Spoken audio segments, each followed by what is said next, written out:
Hello, everybody. Welcome back to Wormhole Extremists. My name is David. I'm with Nicole. Hello. And Yvie. Hello. Hello. How we doing? Hello. Ooh, yeah. That was loud. Good. Yeah. Glad. Just got hit. I just got like a bell between the ears. Yeah. Sorry. What's going on? That's hilarious. Doing well. Yeah, doing well. It's good to be back after a week off. I had my concert last week. I went to a music festival, like How all was day it? on Saturday. It was a lot of fun. It was like an Australian kind of early 2000s kind of rock band reunion type thing. And one of my favorite bands from when I was in my early 20s played, and I haven't seen them in a long time. And it's been like, God, it's probably been, I don't know how long since their last album, probably 18 or 19 years. But it was so good to see them live. You know, I'm older, they're older. Instead of being at the front, waiting for 8 hours to see them like I was the first time, I was at the very back, fighting sunburn and drinking lots of water to stay hydrated. Right. You got to be careful. No, Jeez, You need one of our San Diego so umbrellas. Just have it. Yeah, Save you from the sun. it was almost 40 degrees. And it was outdoors all day in peak sun. Is David now checking what it is in Fahrenheit? Yeah, 104. Give me a break, baby. I want to remind you that Evie's got Nothing. the fairest skin I have of them sun all. allergy as well. Yeah. What are you doing out there? I wanted to see this band, and I thought if I wore two different types of sunblock simultaneously that I should be okay. And for the most part I was, only I forgot that there's like a little slit on the back of my dress. And so I have this weird sort of like... Isn't that where you got sunburned last time in the exact same way? I did, different dress, but same way. Same idea. Are we learning It's yet? like a keyhole sunburn on my Yeah, back. we need to start filling that hole with cream. Sunscreen. Oh dear, oh dear. Well, I have had an interesting weekend. Season 5 on Dial the Gate has begun. Woo! Yes, congratulations. Thank you. Vanessa Angel, Rob Lee, unboxing this little guy over here. He's turned off now. But did you get a chance to see that video yet? No, I haven't seen that one yet. busy no. bee I am. One of my house is yelling. I hope no one can hear it. No, I can't hear anything. Good. My grandmother doesn't understand Ooh. indoor voices. Oh. That is Hot. so Hot. cool. I am constantly amazed by the creativity and like the artistry of some of the folk in the Stargate community. It's incredible. Wow. It's round. It has to spin. Then it's round, yeah. Spinning is so much better than not spinning. Yeah, so it's cooler than not spinning. But Oh, incredible. yeah, so it's been a nice addition to the set, and we've got a puddle jumper coming next week, and then I've got this little thing here. Sorry, my house is noisy. I'm so jealous of all like the really cool toys that David has. Yeah, I don't got much of that. But we have our cool necklaces that we got when we were in San I've got a Diego. few things. Like I've definitely got a few bits and pieces, but nothing to the extent and awesomeness I'm of wasting everyone's David's stuff. Okay. I guess we have an active wormhole. Okay. Anyway. Yeah, leave it there. It'll shut down. They It'll always shut shut down down in when they 38 know. minutes. You're right. Yeah. So, actually, I don't know if it will shut down. Okay. Turn it off. David's just in gonna try and case. fix it. Just David's in gonna try and case. fix it. You got it? Okay. I don't know. Hey, Yes. there we go. Anyway. Okay, yeah, just a slight delay. Good. Sorry about that. So, in addition to that, there were a couple of extra pieces that have come into my possession for the background of the show for season 5. Yvie, you remember the soup Nazi from Seinfeld, right? I absolutely do. Nicole, do you know what that is? No. Okay. There was a real guy in New York who had a soup kitchen, and they spoofed him. Everyone called him the soup Nazi because, if you didn't order precisely right, he would yell and you didn't get your soup. And they spoofed him on Seinfeld without changing, that designation. Yes. So, but in the meantime, his soup kitchen exploded with success. And he was so resentful of that success that it was just kind of extraordinary, to be perfectly frank. When he finally met Jerry, who went down there to get some soup from the soup kitchen, he just let him have it and kept laying into him and kept laying into him. And it was absolutely hilarious. Put a pin in that. There was this ZPM that I saw online that was as close to the original that I could possibly that I have seen, and I've seen a lot of them, and I've had a chance to hold them and sell them, so I had like a good idea of what I was looking at. And I reached out to this guy on Facebook that I saw this beautiful ZPM. He was sharing these things. He was selling them, and I mean, he had 7 or 8 of them. And I reached out to him, and I said, "Hi, I'm David. I'm with Dial the Gate. You know, this is Facebook Messenger. I would really love to have one for my show." And he reads the message. Yeah. And then he blocks me. Huh. Right. Huh. And I go back to the Facebook forum. Can't find him. He has blocked me. He has completely disconnected me.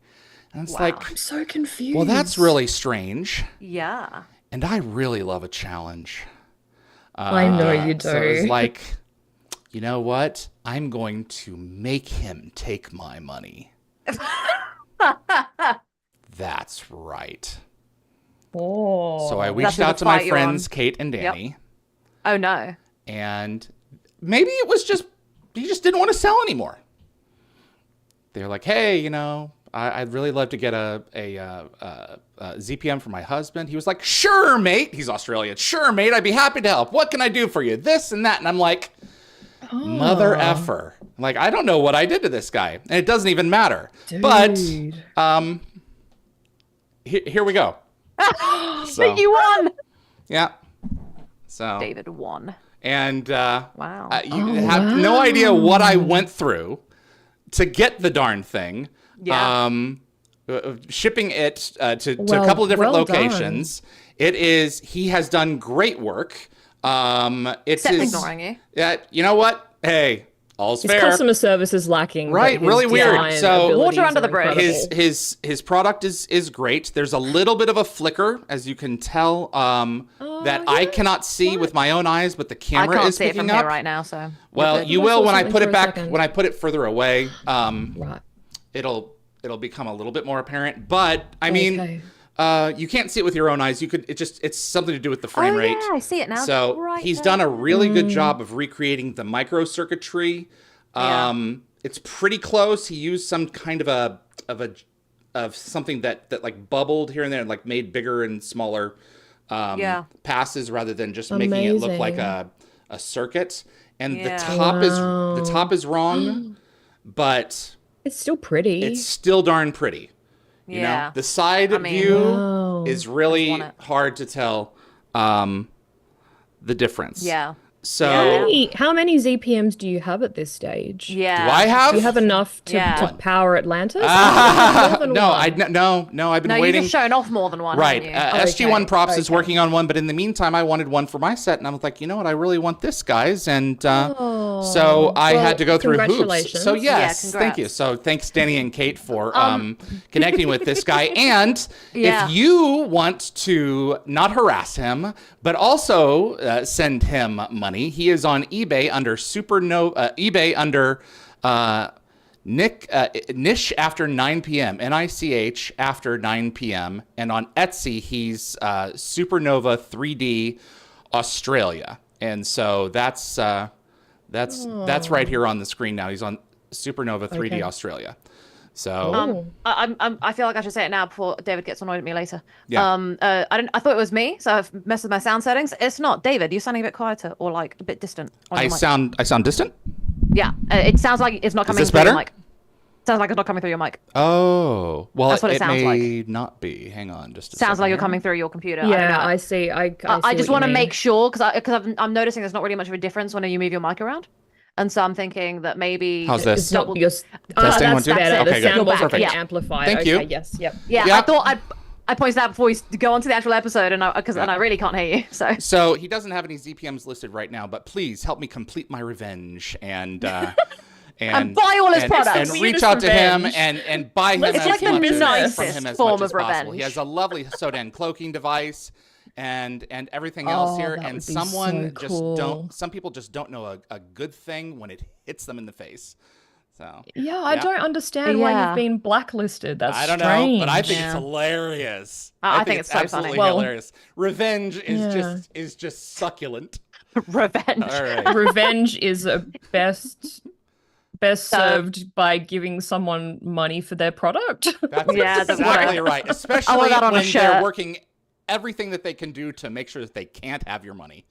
Yeah. You have Evie, do you have a bad example? example. Yes, we do have a bad example. Yeah. Bad example. Bad example. Bad Let me just see example. if I can. There. Okay. All right. I actually did this a few weeks ago. But my being that it's whiteboard on won a out digital last time. notepad, it's Yeah. still, it's still intact. Okay, I think it's Mine's pretty easy, but Okay. let's just see what you guys think. Okay, you ready? Yeah. Do you want to wait to put your glasses on, Dave? Yeah. Okay, cool. I got it. Oh, that's really great. Shoot. I just talked about this episode. Yeah, Hold on. That's great. So it's nice and fresh. Very Hold on. fresh. Hold on. That's really good, Yvie. Oh, thank you. All right, let's see who in the chat's gonna get it. I think I know which Come one on, it is. guys. I think I know Come which on, one it is. The middle thing, should I say what the middle thing is? Or just not? Don't. Nah, I Okay. don't. Well, the good thing is we didn't spring a leak, though I may have just taken one. Yeah. Oh, so Damn, you know the Evie. episode, Nicole, but you don't know its Yeah, name? 100%. 100% I know what it is. Ah, Jacob's got it. Yes, Jacob. He did a Nice. good job. Yes. Yeah, Evie, it's so well done. I was trying. I knew Yeah. it was Tangent. I was like, is it Tangent or is it another one Yeah. that sounds like that? But I knew It's the exactly it was slingshot- that one. It was a Around slingshot picture. move, yeah, maneuver. that fails. Yeah, So but she and, does. and it's That's the why- pattern of that's their why it failure. had the- succeed. Yeah. yeah. The failure pattern was so good, Evie. That is a fantastic. That's a good example. Stop it, I naughty. know. It's all she does is make great So good. examples. But So Evie, oh my God, long to I'm gonna do put like a those. moratorium. 30 seconds for your bad example or less. I I think heard Evie- you saying that on one of the interviews you did over Yeah. the weekend. Did it take you about a minute? Yeah, it didn't take Okay. me It long. was only a minute. It's it didn't really take me long. good. Yeah, because Really good all for it a is is a minute. couple I lines. couldn't do that. Evie's just really artistic. I think that's the Wow. problem, David. We're just bad. All right. You guys So- ready for some Stargate SG-1? Yeah, let's do it. Yes. All right. We're going to be yes. watching Avenger 2.0. And I'm really interested to see, how we all feel about this episode. Nicole and I had a little bit of Very brief. pre-talk beforehand, and we're not going to get into it now, but we will get into it afterwards, and Okay. we will figure it out. I've got it queued here, and y'all in the audience, there are no MGM logos before this. It just goes cold right into the episode. It's the NTSC version, so my copy is 43 minutes 58 seconds, so it's a 44-minute copy if you want to keep up with us and not hear high-pitched, voices. It's really noticeable on the female It voices. is. Yeah. And teenagers in pretty- like Smallville. Yeah, I have a pretty deep voice, so yeah. that's All right. you mean I like mean the on PAL, the PAL copies. The people. Yeah. Yeah. You guys all set? Yeah. It's good. All right. Let's go. All right. We're going to go ahead and start watching Avenger 2.0 in 5, 4, 3.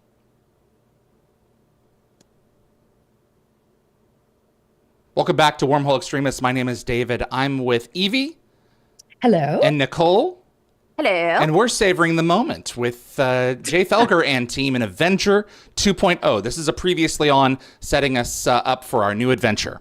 Such a good Yes. moment. So you obviously just introduced this as 2.0, but on the DVD commentary, director Martin Wood says Avenger 2.0. So it probably just depends on where you're from. I don't know anyone who says 2.0 in anything.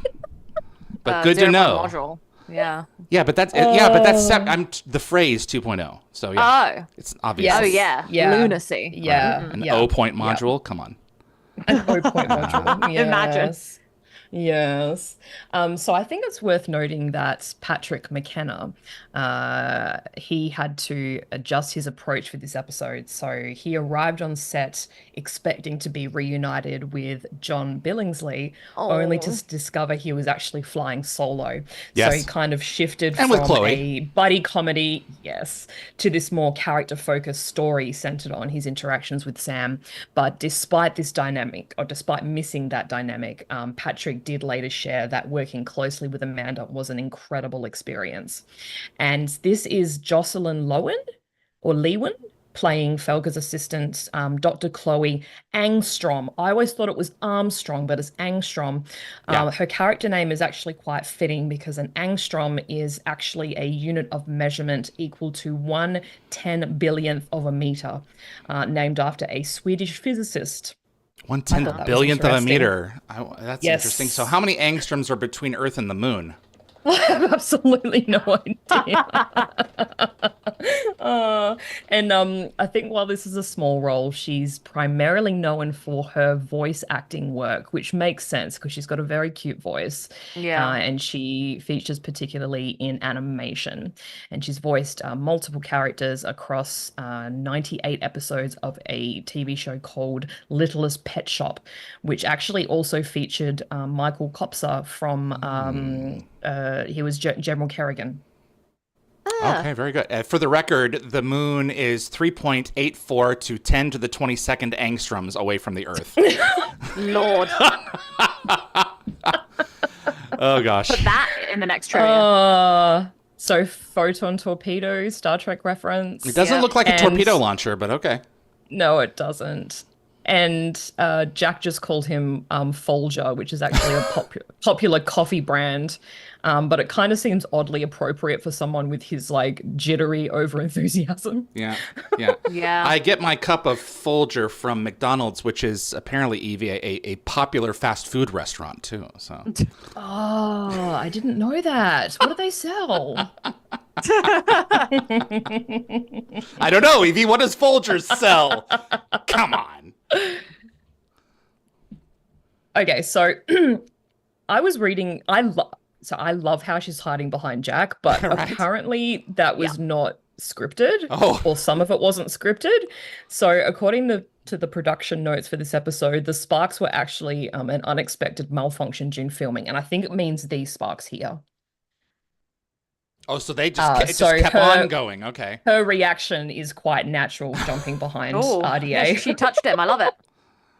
I love the way that RDA just doesn't even care, though. He's sitting there like, just annoyed. He just doesn't He's care. pretty chill, He's been yeah. threatened by far worse. Yeah, exactly. I mean, he he's so literally numb. worked on MacGyver, so Yeah. No, there I would have been all I mean sorts of. Jack himself. Yeah, Well, but, that too. well, that's the too. thing. RDA himself is not even phased. That's the thing that's interesting. So that's funny. good for him. So I believe that the writing team experimented with numerous potential titles for this episode before settling on Avenger 2.0. I think the other candidates were System Crash and Twilight of Nevermore, which sounds What? very Wow, dramatic. that's very fantasy. It That's is. up there. Well, Yeah, no. I wouldn't have associated it with this episode at all, so I don't know what the meaning behind it is. But anyway, David, I think you noted in your interview with Patrick that Avenger 2.0 kind of functions like a Stargate at the office episode. Yeah. It's sort of a workplace drama where one employee's mistake affects everybody. Sort The of whole in operation. contrast to Yeah. the fish out of water comedy that the other guys was. Right, exactly. And I believe this was intentional, as the writers wanted to craft a scenario with much higher stakes for Felga. The thing that I love about this episode is it finally addresses the correlative update problem that we've always wondered. If the stars are floating further and further apart, how do the DHDs, how do the Stargates continue to talk to each other if their literal positions in space are changing, if the constellations are true. just representations of where they should be? And what we find out is Yeah. that the Stargates and the DHDs talk to each other. They occasionally connect to one another over subspace to relay their most current information, and they just do this by themselves. And it's kind of like probably a quarter of the audience is like, I don't care, and the rest is like, ooh, tell me more. I think it's I love it. interesting, Yeah, and I I think it's love cool. that they've expanded on that science.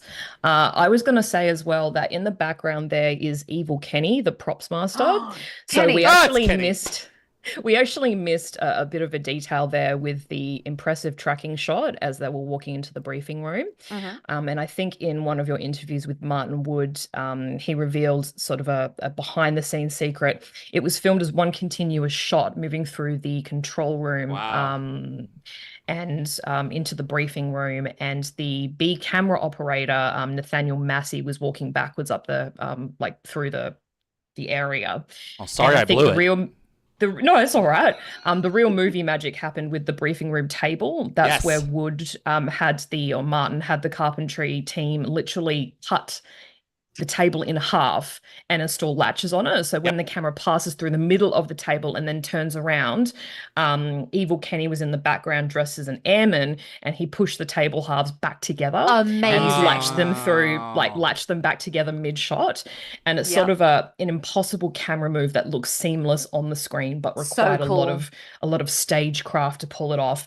And I Yeah. think Martin even said that the table, the boardroom table, actually got a bit of a second life on the TV series When Calls the Heart. Oh wow. PropWorks sold it. Yes. So in 2010, I sold that table, and it did have the latches on it, and I always assumed it was in two pieces. And only after talking to Martin did we find out, no, he That's did a that cool himself. detail. So I also love the little computer printed signs pointing to Felger's office, Yeah. like Stay away. haphazardly like taped to the wall. It's sort of like a perfect little visual representation of his yearning to be acknowledged and appreciated by his heroes. this It's is really my cute. favorite beat in the entire episode. Where did I go? Yeah. That's really good. Oh, 50 cal machine gun. you'll notice as well that Daniel and Tilk's presence is notably minimal in this episode. Christopher Judge appears in just 3 scenes, and he only has 2 lines of dialogue, and Michael Shanks only makes 2 brief appearances. Chris Do we is know getting why? ready for Birthright in the next episode. He probably He's was. prepping. Yeah. Yeah. Michael, I don't know. He's just probably being lazy. Look at how good George or Don looks standing there. Look at that tall drink of water. Yes, he looks Damn very sexy man. He looks He's like an got like the Oscar. best His- posture. Yeah, because the costume posture's so good, and his legs are like nice and tightly put together. Yes. He could. No one else could have been Hammond, and you know No. they had Don in mind from day one. The only people who didn't have that right were the people who did the illustrations for the concept art. He did not look like Don Is this in like those. a little security issue? This like making little Stargate models and stuff. Would it be considered a I problem? don't know about that, but I do know that this was filmed at the Accent Inn across from Bridge Studios. And with the diorama, I think there's sort of an interesting detail. Initially, the script had him working on Warhammer miniatures, Right. but that changed when Warhammer's publisher refused commission. They were concerned that associating their product with Felger would like depict the game in an unfavorable light. I don't know Yeah, why. I Oh my see gosh. that. So That the sounds props about team right. created the custom Stargate model and figurines instead. And Yet- some fans on Reddit found that the diorama Yeah. and sort of general social awkwardness of this character was really relatable, saying that he actually kind of mirrors Stargate fans themselves. So I don't know if that Oof. was. It sounds insulting. Well, Yeah, we believe it or can not. appreciate being starstruck by Amanda Tapping, you know? But I've never been. Terrifying. They I were have especially never made got- for this episode. The problem that I have with this and like is comparatively with like Big Bang Theory is it's very much like the creepy weird nerd guy that's very obsessive, and it's like it's such a nasty way to label people who are nerdy about things with this kind of thing. There are some people who can be like that, but it's just such a negative It's- stereotype that I don't like. I want to make a fine distinction here. I think there is a distinction between nervous, anxious, Yeah. awkward in social situations, and starstruck with buffoonery. And Yeah. the pants backwards, that's a bridge too far for me, or maybe 2 pant legs too far for me, because it's like, okay, you know when those are not fitting right. But I mean, but Patrick is funny, so you know. Well, Patrick did that on the fly, I think. Pun The zip intended. fly? Yeah. So it was entirely improvised, the backwards pants. Okay. And choice. it sort of created that kind of awkward scenario of trying to like discreetly fix them with Sam in the room. So a lot of people called it deliciously cringeworthy, which I think is probably the Yeah, it was uncomfortable. And I love that Sam believes in him. You know, yes, he's a mess, but he is a brilliant scientist. He's a brilliant mess. He just can't be let off his leash. Yeah. Yeah. He needs guidance and he needs like support. Yeah. Did anyone else get the vibe that Chloe is slightly attracted to him? Oh, 100%. Did anyone else get that vibe? Yeah. Okay. Yeah, I did. Yeah, because she's made a couple of like sort of remarks that she's feeling like he's not acknowledging her, and I kind of got more the sense that he's not acknowledging her in a romantic sense rather than a workplace associate sense. Well, she's brilliant and she's adorable. Something that is no one's going to believe, but in secondary school I had this problem. I have this one friend who I'm still friends with, absolutely beautiful, love her, bestie, and I was always the Chloe. I was always the overlooked person because she was the one that everyone wanted. And there were all these nice nerdy guys I was really into, and none of them wanted me. They wanted the really hot girl. It's because you probably, I'm sure she's wonderful, but you probably were more interesting than she was. Oh, let's not fire too many more shots. Intimidating. I love her. Oh, so she's much. not here to defend herself. So. I'm sure she's. I have. It's San Diego. Oh, I did. Oh, I thought that's who you might be talking about. Yeah. Yes, she is. You're the one that said she was beautiful as well, David. I'm sure she was, but which one of them am I doing a podcast with? This is true. Thank you, David. Okay, so I wanted to say just quickly that if you look closely at the code Sam is writing, is actually the show depicting. I think she's using something called C# programming language, and it's sort of an interesting choice that shows the writers trying to use like contemporary programming languages because it was relatively new when this episode aired, which is kind of cool. Yep. It was only a few years old, I think, when this episode makes sense that they would be pursuing it then. In the dialing computer. Imagine trying to interface with a piece of alien technology that just responds with some kind of pulses, and you're just throwing stuff at it to see what sticks.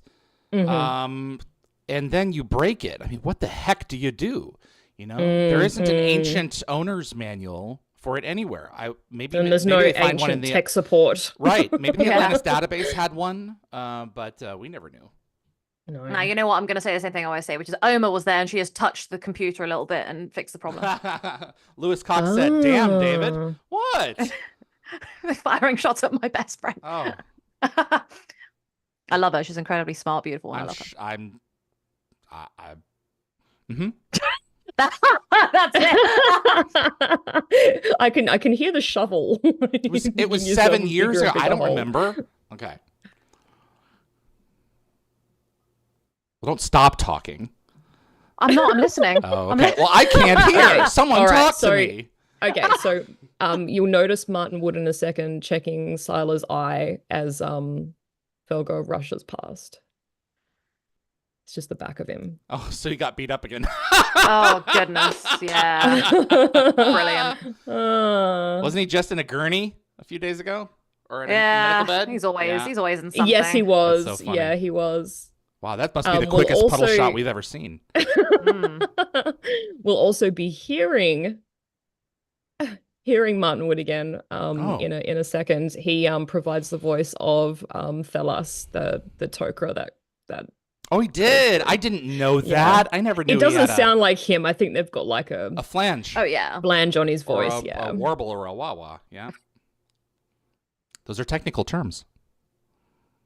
I know a wah-wah is a guitar pedal. Mm-hmm. But, yeah. Absolute coincidence. Uh-huh. A lot of people online were a little bit annoyed that he got all the heat where Sam did technically Yeah. help him with all the programming and stuff. Yeah. But I mean, it is his brainchild, so I think that's probably where it stems Team from. project, absolutely not. It's their baby. Sam should be getting more Mm. flack for it. Right? Yes.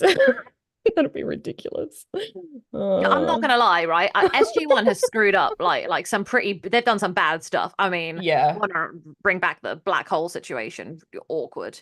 Accidents Yes. happen. Chill, everyone. Yes, but as he says, even Sam's mistakes are perfect. Yeah. They lead so- to other things. So they're kind of explaining the spread pattern, and several fans have noticed some valid, have raised some valid technical questions about the episode's plot mechanics. Like, if the virus scrambles DHD coordinates, then how could the infected DHD successfully dial other gates to spread the virus?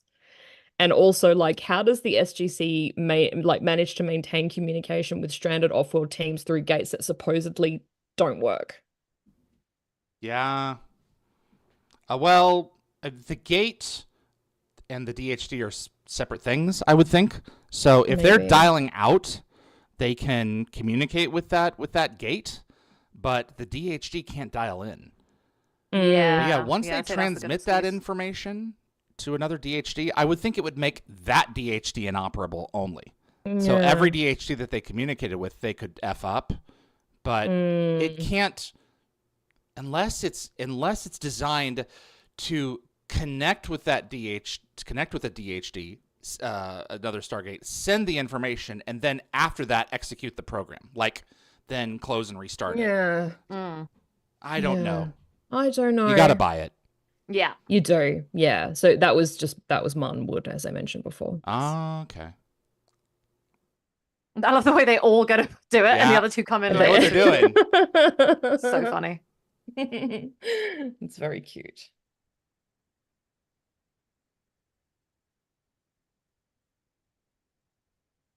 Oopsie.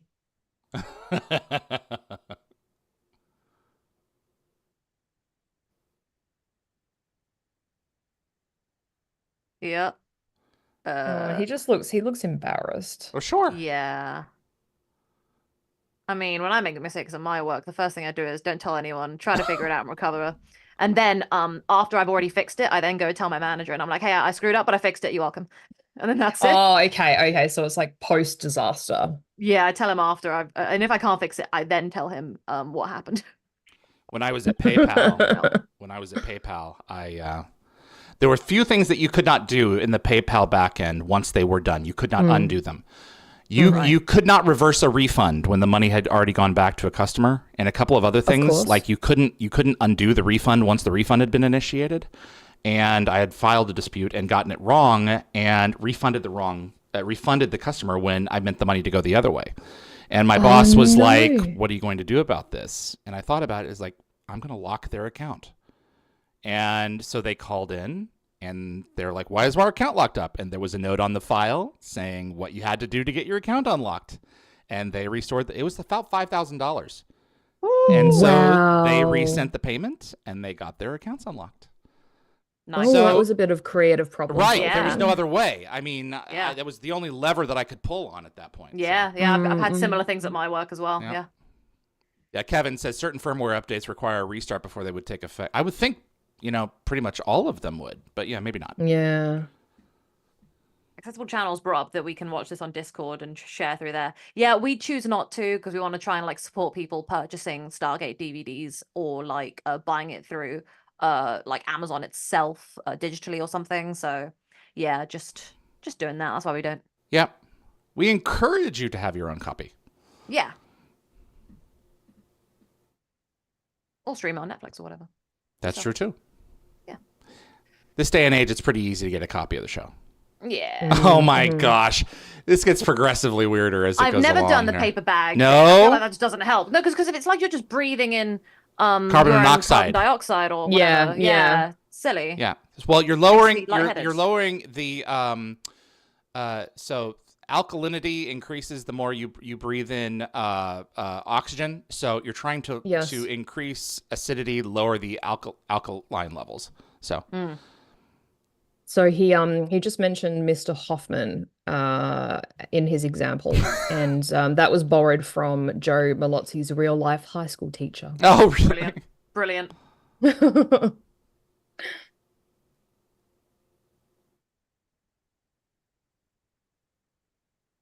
Okay. Here we go.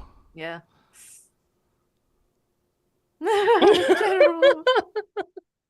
To be fair, I've done the like. I don't react like this. If I was him, I would have locked myself in a bathroom and cried for an hour.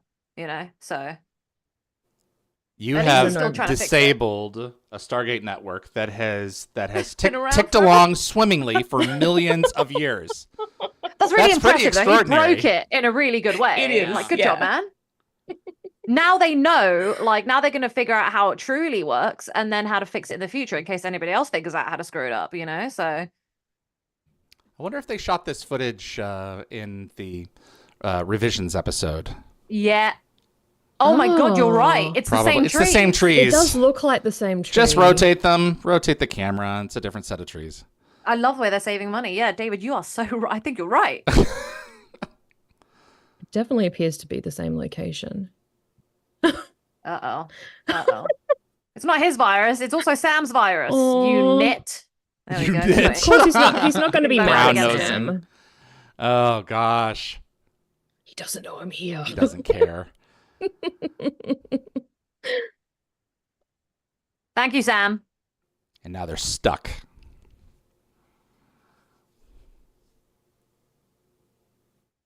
We're about to be taken out by a flying triangle.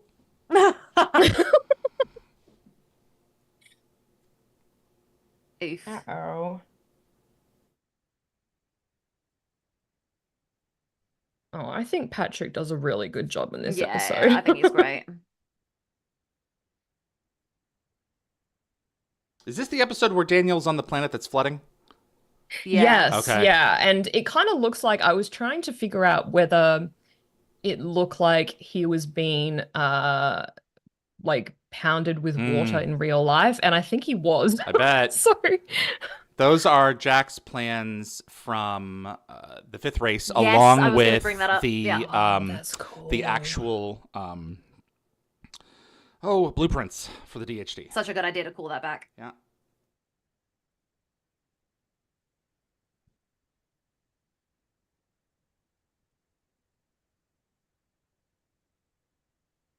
Yeah. Undo it. Yeah.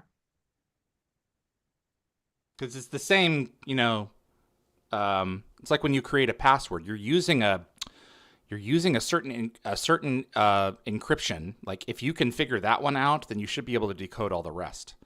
Yeah. Software pirators have been doing the same thing for decades.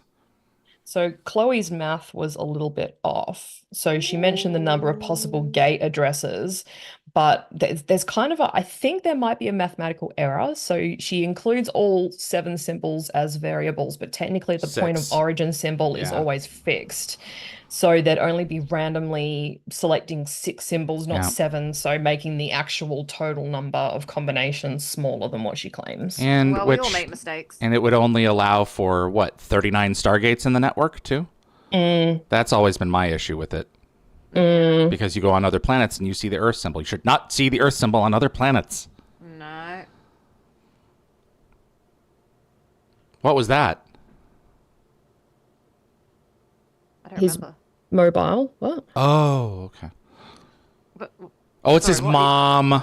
It's his mum. yes, it is So his mum. Oh, no. I think, David, you said in your interview with Patrick that your favorite moment was this phone call with I did? Felga's mother. Yeah, because probably it reveals lying. he probably, but it kind of reveals he hasn't received like proper support through. Ah, throughout his okay. life I and was faces partially lying. influences that still like undermine his worth. Yeah. Come to our mall extremists for David's actual feelings on My episode of actual Stargate. feelings hidden over here You for want the 14 people truth? to see. Come here. No, but I really do the love. I do love the scene. Where did she take me? I don't know where I am. Yeah, it's good. But yeah, no, I forgot. Yeah, this is a good sequence. And this scene kind of does mark a bit of a turning point in how Sam approaches Yep. motivating Felga, like recognizing that knowing someone's capabilities isn't enough, like finding the right way to inspire them is crucial. Yep. Or you could call it emotional manipulation. A No, that combination. too. Whatever it takes.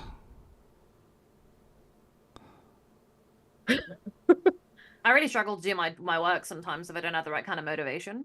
And sometimes Yes. I tell my boss, I'm like, I need you to sometimes to have a conversation with me at least once a week to tell me like reinforce I'm doing a good job and Yeah. kind of remind me how I can be good. Some And then people he need was like- positive reinforcement. So he said that a little bit because I like didn't get enough love as a kid. But then he said to me, but also, can you just do your goddamn job?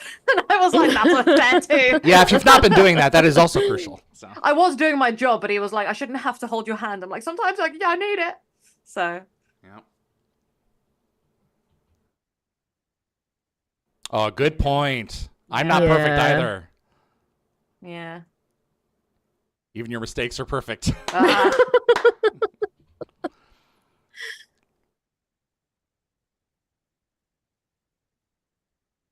Big brain. Yeah, they just need to initiate. Yeah. It doesn't matter. Yep. Big brain. These pieces of He's technology guessing. are pretty sophisticated. I think Yeah. if you would have the ability to break one, you have an equal chance of unbreaking it. Yeah. Jacob's coming up with all sorts of like customer service responses. Oh dear. See, I think he is actually getting pounded with water because he's got Yeah. like droplets dropping from the hood of his rain jacket. And I think it's sort of an unfortunate turn of phrase that he says sorry to rain on your parade while he's actually standing in a downpour. Right? I don't know if it was deliberate wordplay or not. Oh, gosh. That does But, look miserable. I've never asked Michael yeah. about that. I need to ask him when he comes back. Jacob said, if you wish to travel through a solar flare, please contact our galactic customer support. And then Logwatcher said, please accept all cookies prior to update. Like the online should accept cookies thing. And then Jacob said, I only accept Aw. Jaffa cakes. So Oh, I love Oh, that. that's funny. yeah, it's cute. I love it. Kevin brought up an interesting something that they reveal later on. Who does Ball have working on the Stargate network right now?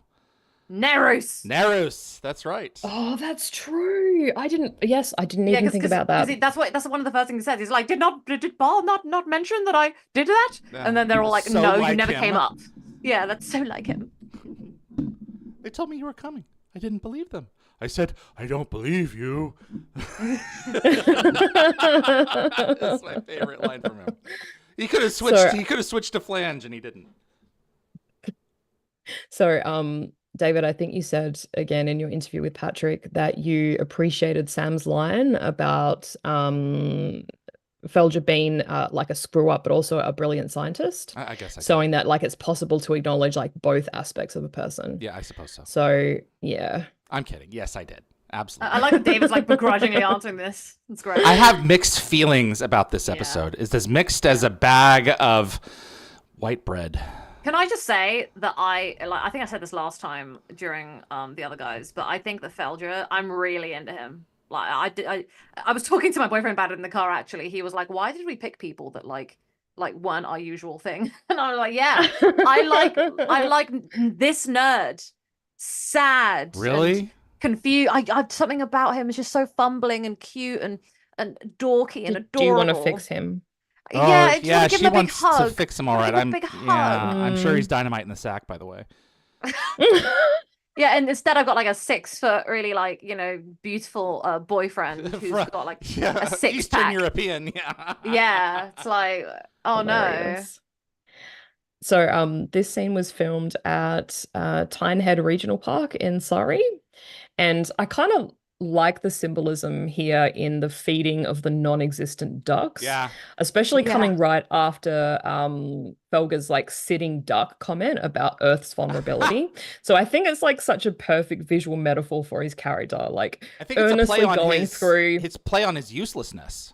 Well, he's what he like feels he's like. earnestly going through the motions of being helpful while accomplishing nothing. Yeah. Like it's just like he's tossing bread to the ducks that aren't there, and his scientific efforts are well intentioned but often miss the mark. So Mm-hmm.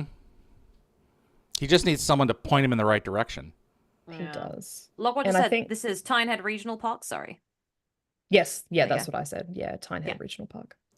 And yeah, I think Patrick said that that scene really showed his character's vulnerability and emotional stress. Yeah. You know, his sense of having failed his heroes and not knowing how to fix the mistake. I still can't get over the fact Never that good doing that. they had monitors, you know, back there with actual video playback, and now they've got fluorescent bulbs, and you can just tell, you know, against the wall there with the 6 They've got to monitors. cut the budget somewhere. I don't know. suppose. Yeah. I guess they just needed the monitors. It's the only thing I can think of.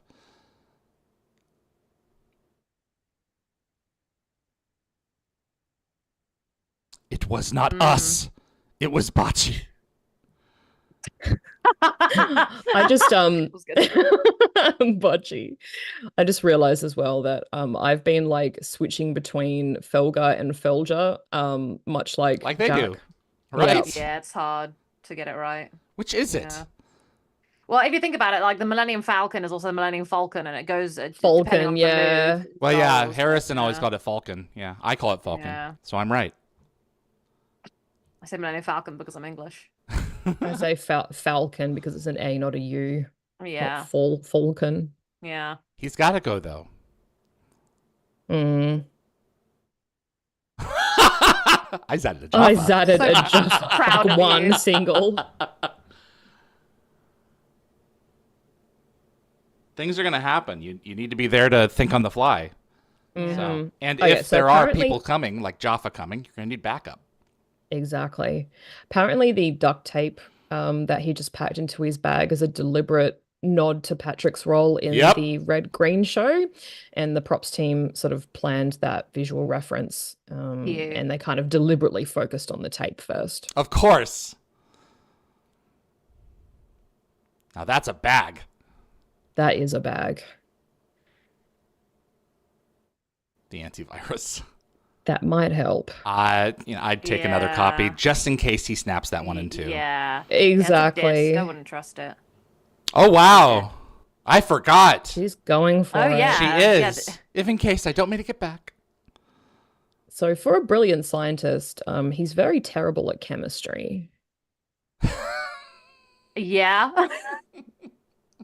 See, the thing is, I actually kind of see a bit of myself in him. So I think maybe that's another thing why I like him so much, because I'm also blind to, like, again, cutting to my boyfriend. I didn't realize he actually liked me, so when he asked me out, we were surprised? No, yeah, we were sitting in a car at the train station because he dropped me off after work because we worked at the same place. And my train was in 30 minutes. And I said, I gotta go. My train's coming. I waited at a cold train station for half an hour because I didn't know how to deal with someone actually liking me back. Wow. Yeah. He thought I rejected him, so he was mad at me for the next few weeks. He didn't really want to talk to me. And I was like, I've really biffed it now. So this is the Carter special weapon, making its debut in this episode as a practical Yes. necessity because of the Iraq War, that had created a shortage of blank ammunition for the show's standard P90 firearms. And I think during Damn. filming, Amanda Tapping had a memorable mishap with the new weapon, and she I was gonna say accidentally that. broke a magazine and jokingly declared herself Stargate Barbie, while acknowledging their fictional peril. That's funny.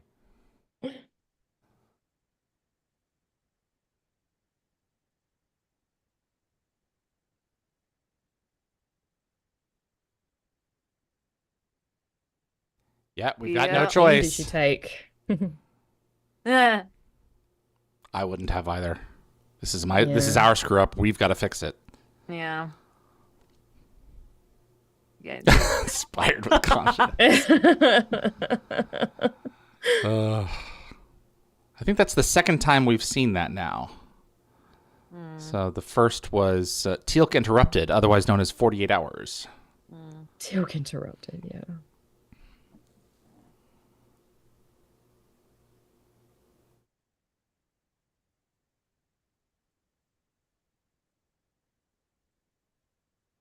Yeah. It's Avenger 2.0. Hinky. Something's Hinky. hinky. Yeah.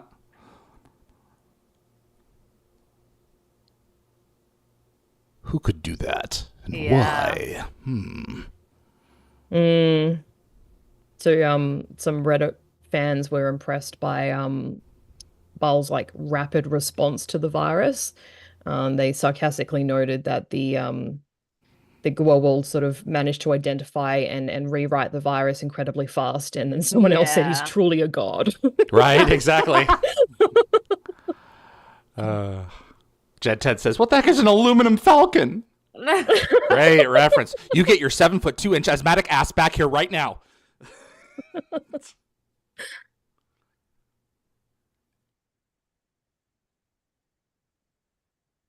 Oh, there's the Oopsie lid. poopsie. Love that the camera panning just to show how alone that they are. Yeah. Alone they are. Extra stranded. Now you got to figure out Baal's math. Well, sorry, Neverus's math. The rocking of the camera, the nodding of the camera always just takes me right out of it. I'm so glad that that's not a thing yeah. anymore. I never What they had like realised the how bad that hands is. held thing. No, it's on a it's on a crane, it's you on a can see it. crane, Oh, but you right, can right, see it right. kind of like slow, gently You can see the nodding crane at adjusting. at the actors. So Oh, okay. the camera. I used to have that Dell. That's an Brilliant. that's an Did you? Inspiron. Yeah. Oh yeah, I used to my have a school, lot we of had these. some of those. We used to have those Dell laptops at our school Mhm. in the early days.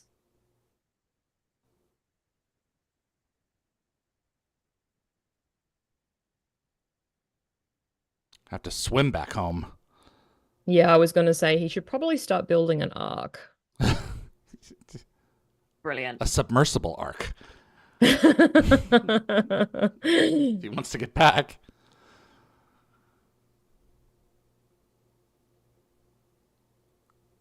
Uh-huh. Butch and Sundance. Another Butch and Sundance. Think Bolivia. Yeah. Yeah. Did not end well for them. For the moment there, I thought we were in trouble. No, I was about to say that. Stole my line. Uh-oh.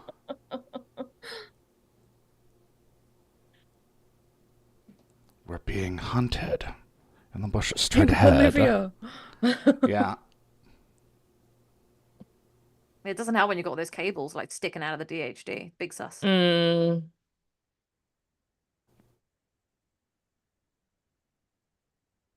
I do like this weapon in Sam's Mhm. hands. She looks really cool. she does. Like I don't like guns, but I do like action sequences, and this is awesome. Always got to qualify it. Yeah. It just feels weird being like, I think it looks so cool. I like the gun, but it's like, oh, bleh. I'd love to get more information about how they make those sparks. They shoot Yeah. some kind of a device that releases them. Oh, Man, look at those things fly. Look at it fly, yeah. Yeah, it's really cool. This does feel like very, McKay and Shepard Yeah. kind of sitting by some ruins. It's that relationship. Yeah. Just Who's going to pick up all With those citrus. shell casings? yeah, I'm sure Rob Fournier did. I suspect. Oh, Rob. Look at them bouncing off of the part rocks. job. Uh-oh. That's it. Oh, I remember now. Yeah. Yeah. I remember Great seeing this twist. thinking. This is a great Yeah, twist. It is a I good thought twist. they were done. I was like, is there going to be a part 2? So Yeah. I do like that. Jed Ted said, kind of cool to see the guts of the DHD. Yeah, I like it. It's Yep. nice. Every time it pops up, it's always nice. Kind of pretty. Yeah. I would really like to have seen some sort of like Jafar impalement or Gould impalement on the DHD when the things open. I don't know why. It would have been pretty cool to see those sticking out of someone. It does like to duck. Yeah. I do like his like desperate hugging of Jack. Ah. And RDA like tenses up, like, what the heck are you doing?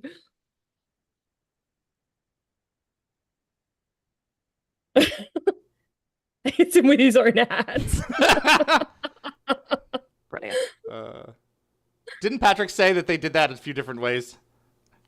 I don't know. He I said didn't- something about I don't that. think I don't think Uh-huh. I listened to that bit of the interview again.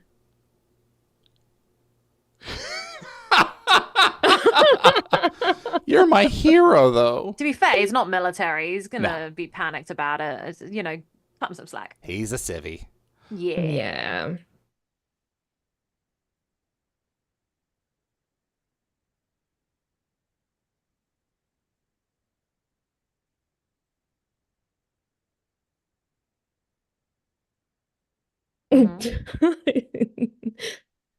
Done. Yeah, don't need that much detail. He just needs to know that it's they can do the fixed. mission report, and he can read that detail later. Yeah. I don't think we see this Alkesh again. No, probably not. Yeah. Uh, But apparently we have one for our fleet. I hope Prometheus's I doors feel are like big we enough. do see it again, but I can't remember We right do? now. I don't know. It might be crazy. Oh, this. Why do we have to have another one of right. these? I forgot this. I don't like these It's endings. a second parter. Mm. Yeah. Yeah. I don't like the fact that both episodes end like this. Well, it's sort of kind of an ambiguous conclusion, leaving viewers wondering if he might have imagined these events. He is imagining this. Yeah. No, everything. This part, like everything, but like later episodes do establish that the story was canon. Did happen, yeah. Including Reckoning Part 2, like directly acknowledging the gate dialing technique when Carter discusses Oh, it the with whole himself. episode. Yeah. Yeah. No, he wouldn't have daydreamed that he screwed up royally. I know. So yeah, it's just so interesting that Well, unless people in the he It's just fandom this you last daydream- scene. Yeah. I've confirmed that with the writers. So Yes. this is just like the. But like it's kind of interesting because like several You can see Jack kinda Reddit get up fans here. observe that There he goes. without Jay, they would never have defeated the replicators since they wouldn't have known how to dial all the Stargates That's right. simultaneously. Yep. That's it. So people have made the same thing comparison about Wormhole Extreme. It's like, but then we wouldn't have Agent Barrett. So Yeah. That's true, yeah. they mentioned the Alkesh in Lost City. This Alkesh? Explain, please, Lockwatcher. Thank you.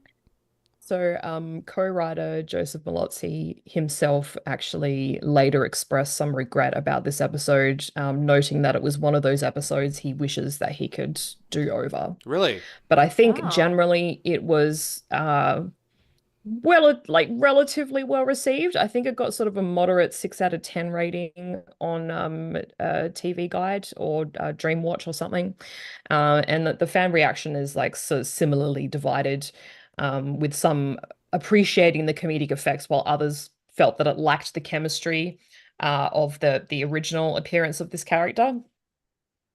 Fair. Yeah, To a this degree, is, in my yeah. opinion, this is the weaker of the two. Yeah, obviously. Yeah. Fan rating tunes. 6.34 on Gate World. Avenger 2.0. Thanks for joining us. Raj Luther specifies the Elkesh hyperdrive gets used later on the Prometheus. So there we go. Really? Yeah, I think they pick it apart a little bit for parts. Prometheus gets the Alkesh hyperdrive. Yeah, something like that. Okay. So. That is I've forgotten that entirely. Yeah, totally me makes too. sense. Sensical. Is sensical a word? It is very sensical.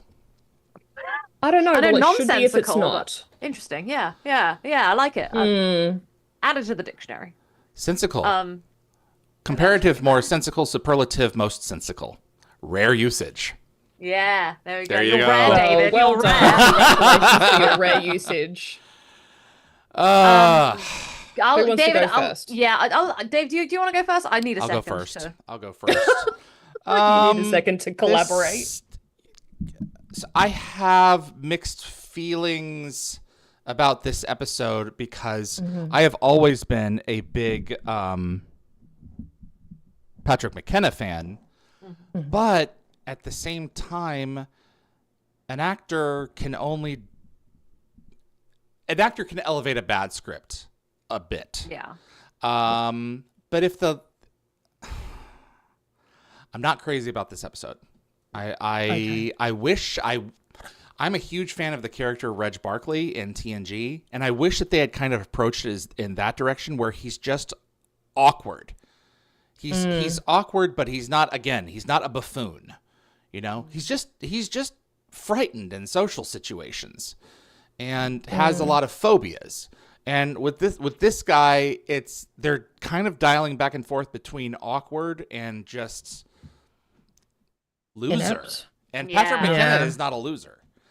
So I've never been crazy about the character. Had they only kept him with the other guys, it would be great, because the other guys, I think, is a much stronger script. Yeah. So this one for me is probably a 2. Oh, okay. Oh, I'm gonna go next just because I feel like I can. I think, based on, it just took me a second to mull it over in my head. I think I quite like the episode. I think that it'd probably be a 3 if I didn't like Felger so much. But because I just love him, I think he's great. I do dislike the buffoonery. I don't like when nerdy people are shown to be this inept at just human interactions. This is why I don't like Big Bang Theory. Yeah, it's why I hate Big Bang Theory. That's my reason. He's too much of a oh my god, who's the one with the bowl cut? I forgot his name right now. I dislike it so much. But he reminds me of that guy a little bit. That's kind of like the vibe, and he's always been weird and creepy. So it's just not for me. But yeah, I love him. I think he's great. I think he's better than the episode. Is it Horowitz? Is that the character's name? Oh, I think you're right. Yes, that one. Yeah, I can't remember his first name. Yeah. Yeah. So, and his obsession with Sam is just a little bit icky. Like I know he has a crush on her. He's trying to respect her at times, but like at times it's just a little bit like he kind of goes a bit overboard for me. And you think? Yeah. So I'm going to give this. It's funny because McKay does the same thing, but McKay really grew on me with Atlantis. So with the obsession with Sam, I'm going to give this a 4. I think it's a little bit better than average, and I like Felger. So yeah, and the gate stuff is actually quite cool. Yeah. I was also going to give it a 4 because I just quite enjoy the fun of the episode. Yeah. Try not to take it too seriously, although I guess it does sort of carry on in a more serious way into some later episodes. With those Reckoning Part 2. Yes. And it's utilized for future heavier storytelling. Yeah. Yeah. So it's not like a one and done episode. It does sort of have future implications, which I appreciate. And I just think Jay's just a little bit fun. I don't find him that cringeworthy. I actually find him, I guess, quite relatable. Yeah, I relate to him a lot too. Yeah. Yeah. Would you hang out with him? I think he'd probably be a bit much. So you wouldn't even hang out with him? Yeah, if he had like a bit of a crush on me, then I'd feel like I'd want to be like really good friends with him. Or if I didn't want to return the feelings, I don't know. It's kind of like Sam. I wouldn't want to be. I would want to stay away from him. I'm asking the chat. But like, he might be like this at work though. But he might be different in social situations. I mean, we saw him at home, so I don't know. Yeah, I think that home is a social situation. He was watching TV, doing his diorama. Yeah. In his underpants. I mean, that's what I would do. I've done that, to be honest. So I think I would hang out with him to a degree. It just has to be the right degree. Okay. See, he'd probably be fun to speak with at like a some sort of nerdy convention, like a sci-fi you could go to like a tabletop thing, like San Diego, like a whole tabletop area. To have a great time with him over there. Would. Yeah. But he'd be one of those people who gets really serious into it, and make sure I'm that into you want that. to abide by all of like the laws and speaking my language, Yvie. Yeah. It's like Monica, where she's like, the rules are to control the fun. Yeah, like that's what I like. He'd 100% he'd be that person for sure. But I really love Patrick. I think he does a great job. We're not talking about Patrick. We're talking about Jay. So, but Patrick is great. Yeah. Yes. Yeah. Anyway, I kind of like this as a follow-up episode to his character. Yeah, it could have been better with Coombs.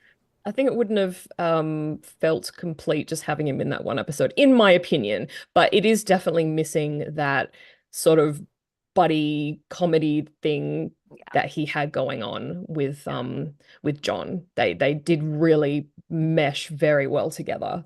So I do miss that aspect of the episode, and it would have been really good if he was able to return, but I think he was Probably busy with Star Star Trek Trek. or something at the time. Yeah. Yeah, I suspect Enterprise had him tied yeah. down.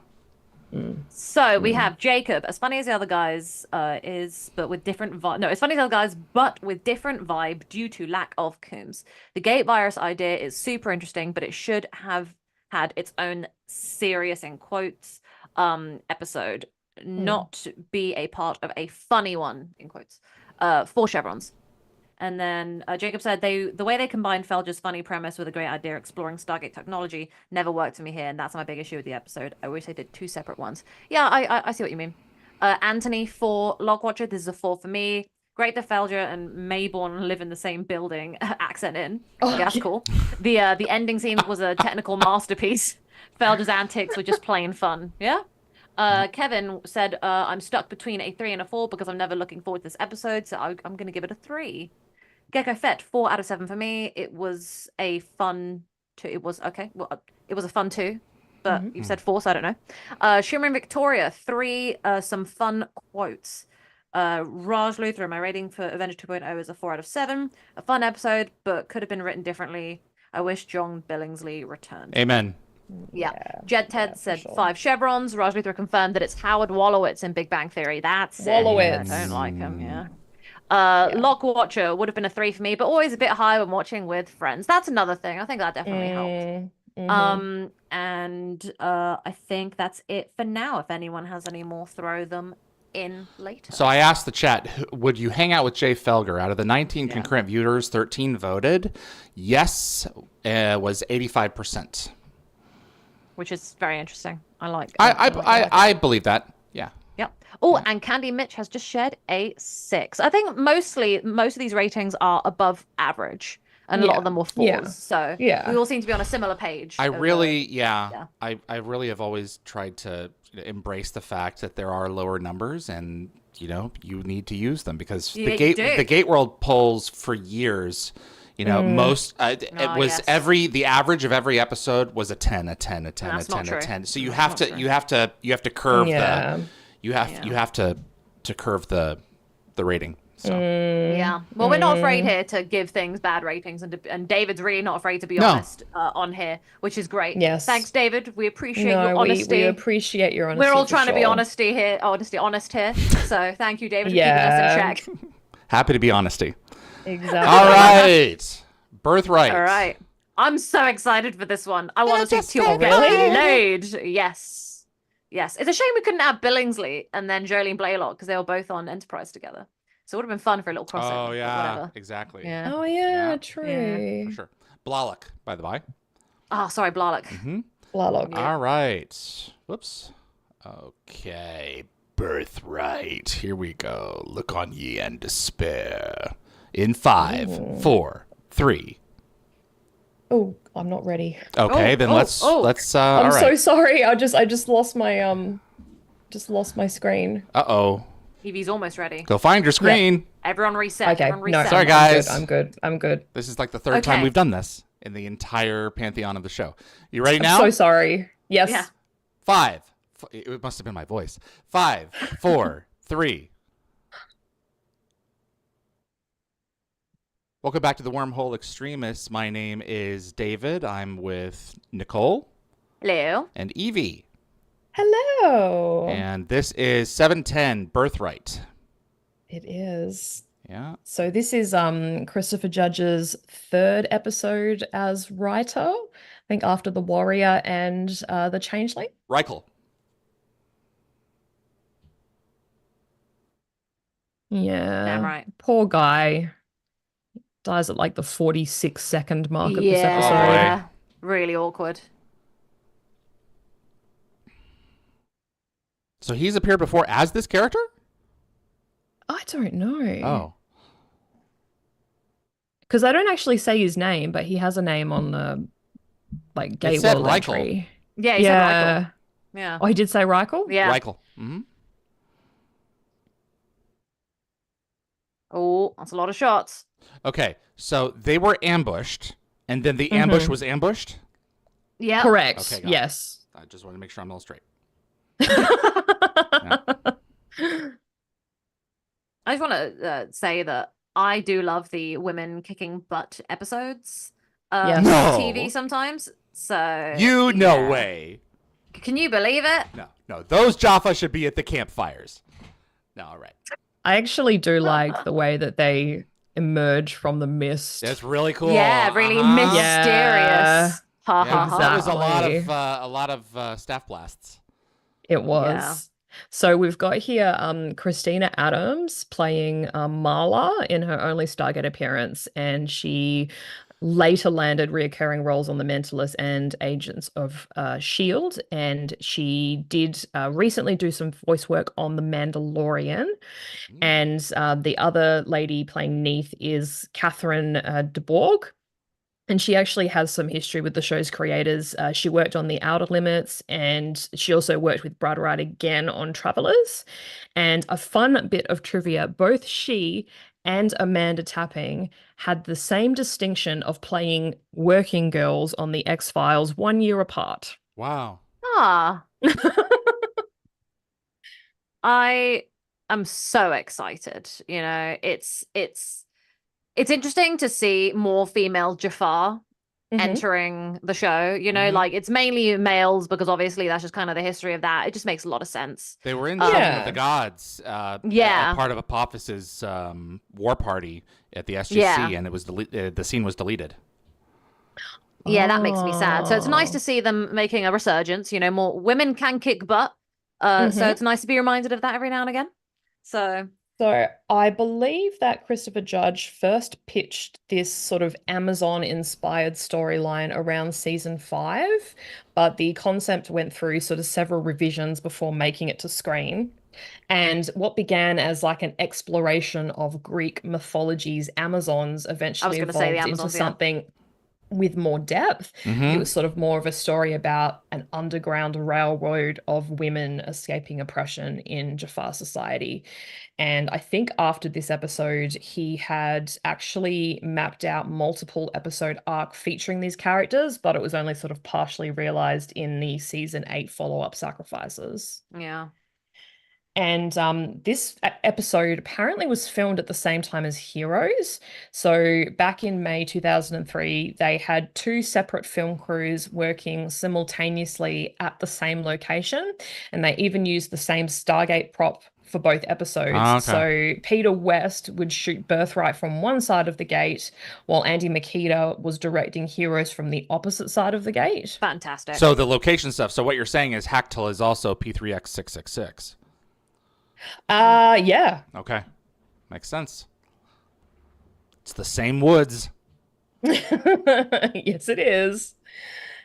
So Neith harvesting that symbiote that we saw before from the fallen Jafar sort of really establishes the episode's central moral conflict. Yeah. And this practice connects to established Jafar lore, while it also challenges Tilk's belief about Jafar brotherhood. So many fans sort of saw this episode as a return to early SG-1 themes of fighting oppression with parallels to gender issues in episodes like Emancipation and the Rebel Jafar storylines from The Serpent's Venom and Threshold. So, yeah, sort of like a reuse, recycle, replenish type thing. Oh, they literally are shooting from a different angle than the in Heroes. Okay, makes sense. So the Haktal settlement is filmed in Langley, BC, and the production team apparently faced some serious challenges with the location. There was wet weather conditions, which meant they had to build a temporary road just to transport 5 tons of set dressing to the site. And the settlement design itself was heavily influenced by production designer Bridget McGuire's Indonesian travels. And they went all out with the details, even building a fishing raft for the set to suggest sort of self-sufficiency. Yeah. But they couldn't use it on camera due to safety protocols. And if you've got a sharp eye, you might actually notice a continuity error. The mating is hilarious. The interior tent shots, which we see later, were shot in the studio, and they don't match the exterior wooden platforms when the characters enter and exit. Oh, really? I never noticed that. Yeah. And Daniel's sort of talking about the Amazon mythology reference, and it's historically accurate. So the Amazons were female warriors who would occasionally capture men from other tribes. Yep. Hmm. And To I mate with actually them in really this love. case. Inseminate Yeah, I me know. I love how now. Sam says, "Oh God," like it's Yeah, sort of so good. frequently cited by fans as one of Amanda Tapping's most natural, sort of possibly unscripted Yeah, it moments. really sounds like she's like, okay, guys, like, ah. See, there's a cooking woman right there. All right. So they don't keep Do you this think she can men for also slaves. weave and make dye? Oh man, I mean, she's basket weaving, and I'm sure is just really top notch. Oh, well, it's a craft. Yeah. So we're That was an introduced emancipation to reference for me. Jolene Blalock. Is that how you pronounce it? Jolene Blalock? Blalock. Best known as T'Pol To in Paul. Enterprise. So T'Pol Paul. in Enterprise. And she's obviously playing beloved Ishtar. Yep. And she becomes the seventh Star Trek veteran to appear in the franchise. And I believe that Christopher Judge specifically wrote this character with Jolene in mind. Yep, that's correct. And she jumped at the opportunity and accepted the part within a day of it being offered. But I believe that they did have a backup plan, though. An actress called Victoria Pratt, who was starring in Mutant X at the time, and she had a background in karate and kickboxing, so I think she probably would have made a pretty good second choice. Yeah. And apparently there was a misunderstanding when they were filming, when Chris joked about Jolene's ability to memorize lines, and it caused some sort of temporary tension that required producer intervention. Ooh. She broke down crying. Oh, He really hurt her Jolene. feelings. Oh, But it wow. was he took her eventually aside and explained what he meant, and she got it. They were cool. That's Obviously, good. she comes 'Cause back, so Yeah, that's a they good have sign. good Yeah. chemistry. They really do. I'm not gonna lie, Ishtar, I love her so much. She has the absolute. So Jolene, is it Blalock? Blalock. Is Blalock. very fortunate because she gets to do two things that I'm really jealous of, which is make out with Connor Trinneer and Christopher Judge, and those are what I used to strive to do in my life. Now I'm in a Well, we relationship. all have goals, so Yeah, Michael the Wraith could get it. I'm gonna just remind everyone. So this is a really this is a tough one. You know, are you willing to steal from your brother to maintain your civilization? And by stealing from your brother, it also means killing your brother. So they've been I like It's a tricky this. one. harvesting symbiotes for a long time.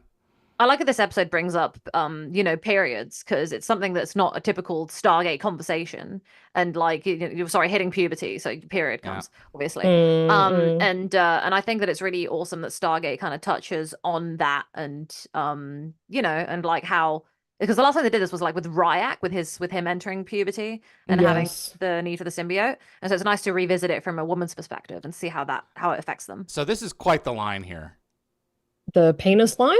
Yeah. The penis Yeah. line. Yes, the penis line. Penises. And he hands him the bar. So it's it is frequently cited by fans as showcasing the show's humor. But you're absolutely And, right. That exterior looks nothing like that interior at all. It's like they didn't even try. I'm not gonna lie, I've never noticed until just I now. haven't So thank either. you. Thank you, Yvie. So Ruining the Ali magic of Snow Stargate. from Gateworld noted that the female Jafar premise sort of works because these women are portrayed with seriousness and depth, Yeah. while Jack's penis humor prevents the episode from becoming too self-important. Ooh. Yep.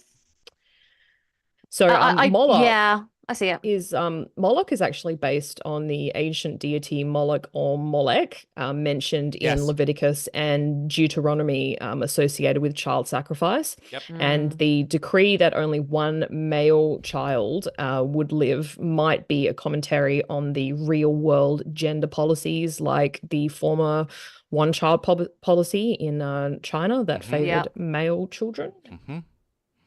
I think most people just want to like men because of like I don't know, just because the name continues in the family, et cetera, et cetera. So when you add that kind of policy in, it kind of creates a bit of a Yeah, it's like a gender whole imbalance there. lineage thing. Yeah. Yep. And about the penis thing I said earlier, yeah, it is kind of it's quite interesting because Yeah, his joke So did about the seem a bit penis like thing. he's not taking it that seriously. Well, And it is but quite a it's serious also episode, but it is just it's Jack also being Jack. appropriately blunt. Like he's cutting Yeah. too quick. What really Yeah. that's at the bottom of everything. What really Yeah, sets they us don't feel apart. comfortable talking When- to the No. men Yeah. when they've been oppressed Yeah. by the men. Yeah. Exactly. You just sexual organs when it boils Yeah. down to it. Just because they're inside instead of the outside doesn't mean they can't handle whatever the other men can handle. Who would ever say that? Me. Exactly. Oh dear. Tritone and storyline We making a have comeback. a solution. We do indeed, but it's still in the experimental phase. We haven't gotten it quite right yet. Well, that's it. Yeah. There's some So- problems in the long term. So one critic from Pop Matters made an interesting point about this episode. He saw it as a commentary on Oh my God, is it the same thing I was gonna say? imperialism. Okay. So when you think about it, SG-1 is basically swooping in with their advanced Earth technology and saying, "Hey, stop using symbiotes, use our drug instead." Yeah. And it sort of raises some like thought-provoking questions about whether Earth's intervention is truly liberation or just another form of imposing their values on a different culture. Yeah, we don't have the prime Yeah, directive. very I interesting. have the same issue in The Warrior when we're trying to get them to switch from staff weapons to P90s. to P90s and other weapons. Right. And they do the demonstration. It's great. And then Katana goes and says, "We accept your gifts," with humility. And it's like no one asks, but what happens when the bullets run out? What do we do then? Yeah. Yeah. And the idea clearly is, if we're going to continue an alliance, the idea is we're going to, keep on Share. giving you bullets. But it's ironic because at no point during the trading and them giving them the more bullets and the more guns, the humans would Yeah. never take on the staff weapons, Like Well, there's they're a bit of, unwieldy. imbalance there. The Earth obviously just sees them, bulky and- inferior in inferior, normal yeah. situations, and Earth It's a doesn't bit also. disrespectful. But Earth doesn't have an easy access to a supply of liquid naquita, which powers them. So, and by evolution, we do see the Jaffa using them. We do, yeah. Teal'c eventually completely abandons the staff weapons and goes straight to P90s. So For a while there, yeah. Yeah. It is a bit cumbersome to be walking around nice walking stick. with Though. something so something so tall and bulky. Christopher was really resentful of the fact that they would do publicity photos in civilian clothing and everything else, and there were some people who are like, "No, he needs to have his staff weapon." And I'm like, "Why?" It's like because you won't know it's him otherwise. And it really pissed in him off. civilian clothing? Yeah, No, yeah. The fair. shots of the photos of them in civvies, and and Amanda's all made up, and everyone looks like really dapper and cool, like they're all ready Yeah, to they go look to a really prom. hot. Yeah, for those photos, someone in publicity somewhere was like, "You need the staff weapons, Stupid. alongside." But that's a Christopher. prop. Like But they were, yeah, I know. But it's That's also not the essence of the character. It's Right, an but they thought accessory. it was, and they're wrong. Ignorance. Yeah, sounds like a bunch of issues. No going on tuna. Mm. So I have Great a lot of feelings on sequence. this fight. I always get a bit the Teal'c sexism is back I again. know. I know. I think I was going to make the same comment. I hate So it. Every time it happens, it pisses me off. yeah, I don't know. Okay, so I was gonna sort of try and put it into a slightly different light. Go ahead, So please. what you're talking about is that at the beginning of the fight, he's got one hand behind his back. Yeah. So it's like that sort of. I think you could kind He's of view it trying as to- like that he's trying to classic make a sort of point. martial arts master move where they handicap themselves to Uh-huh. show Yeah. superiority. But Yeah. it could come across as pretty condescending, but Also, also comment. You think a woman you needs a notice protection, how yeah. how quickly that changes when Ishtar proves herself. Like when we're seeing I think what we're seeing is like Teal'c respecting strength on multiple levels, Yeah. like both physically and ideologically. So he knows firsthand how difficult the war against the Goa'uld will be, and he only wants to fight besides those who can prove themselves worthy. That's a fair point. So Yeah. like it's I think in the end it's sort of there's some mutual respect that emerges and they respect each other as warriors, and it becomes the perfect foundation for their Mhm. relationship. I do feel like I need to share my own instance. The only thing I can possibly compare it to is that with like being a girl who plays video games, I've dealt with a lot of sexism and I've been called horrible things and judged Mhm. and told that I'm not really worth it. I can't do it because I'm incapable because I'm a woman and I can't appreciate it like men can. And so I constantly have to prove myself. And I have had men be like, oh, yeah, you're a real gamer because you do these things. And so it's like, I shouldn't have to prove myself. I should be able to be it. So there's a level of Teal'c. You should accept that she is a warrior. She's fought really hard. You know, you don't get to be the judge of that. But I appreciate that Teal'c adapts and stops being a penis later on. So I mean, does from a fight perspective, practically speaking, she's 2/3 his mass. So yeah, I get that. You know, she would have to outfox him. Yeah. Because she couldn't outrun him, she couldn't outfight him, she couldn't outturn him. And I think she ultimately does. Yeah. So yeah, this one means pride. I just wish she wouldn't have to prove herself so much. You know, her desire to fight should hopefully be sufficient in that realm, but that's just me. Yeah. So I was going to say as well that director Peter West wanted to really push the boundaries with that extended sequence, and Dan Shea put together some impressive choreography, and I think Chris and Jolene really good. even performed about half of the fight stunts themselves. So for sure. So the visual design of the warriors' costumes was I guess kind of a highlight of this episode. The costume designer Christina McQuarrie went for like a functional but sexy kind of vibe with what she calls the elemental feel. And Simone Bailey, who plays Kal-El, was really impressed with the costume department's craftsmanship. She actually talked about the detailed leather outfits, the arm guards, and the chainmail that they created for the warriors. And meanwhile, the makeup artist Jan Newman mentioned that doing the elaborate hairstyles for the women was a real treat for the makeup team. It was sort of a refreshing change from the standard military looks that they usually created for the show. It works. Yeah. It does indeed.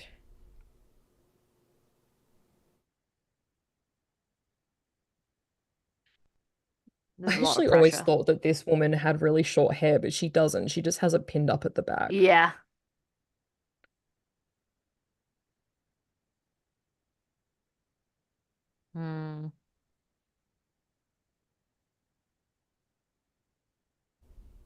Yeah, there's always going to be some. It's completely fair. Like I always, when I first watched this when I was younger, I was like, "Why are you being such a wench about?" But now I'm like, "Ah, no, I get it." Oh, you know, I'd be a bit. Little girls need hope. Yeah. Yeah. If the gold are going to be wiped out, they're not going to be able to continue as they have before. They need an alternative. They do. And Asgard beaming technology. Keep on making more of it from thin air. I also think it's interesting how General Hammond greets the female warriors. Like, he's polite, but sort of slightly less formal than usual. He's like fidgeting a lot with his hands. He doesn't sort of address them with the same military courtesy that he might extend to other trained soldiers, even though these women have likely witnessed just as many atrocities and fought in just as many battles as their male counterparts. But I think he's not being disrespectful. There's like a guarded quality to his interaction that reveals like a subtle difference in how the SGC approaches female versus male Jafar allies. I think especially because they're so new and fresh to the he's just a bit guarded. Space. Yeah. He's seeing something new for the first time, and he's like, "Oh, got to adapt." It's kind of like, you know, when like God, this can sound terrible, but my nan had a coworker at her work who was gay, and she hadn't really had much interactions with gays, so she was a bit like, oh, and then she tried to like act normal about it. She's like, oh, because she doesn't have an issue with it. It just took her a minute to adapt, and it's like it's a new experience for people. Yeah, exactly. So it's not like she's asking her to jump in bed with her. I mean, come on. Yeah, exactly. No. So the parallel conversations between Teal'c and Ishtar and Marla and Sam, I think, were deliberately edited to show the similarities in their experience, and I think it was a good decision by the director. Urias Tosh, Hammond fidgets always. With his hands. Sometimes, yeah, sometimes. Lockwatcher Kevin Kiner's last score is this episode. Yes, I was going to mention that earlier, but I skipped over that. And Whitney is late. Hi, Whitney. Not in a mean way. You said you're late, so I'm like, oh, it's sad, but you're here, so hello. You're polite. You're politely late. Get in line. And row with the other slaves. So the whole purpose of this interaction, walking through the field here, is it's supposed to humanize Tilk, which was Chris's goal as the writer of this episode, to show more of his character's emotional depth. Oh. Yeah. This awkward moment where Marla misunderstands her relationship with Jack. So good. I eat this up. So do I. She gets so jittery. What a nice snack to have before bed. It's a nod to the show's ongoing, subtle hints about their relationship. I knew that. I really do love this scene. Like, I do think that Teal'c, I don't think he hates women. I think he has an interesting relationship with women because, obviously in most situations we see him and when we flash back, it's usually him alongside other men. And while women take the more, motherly, stay-at-home kind of approach in his situation.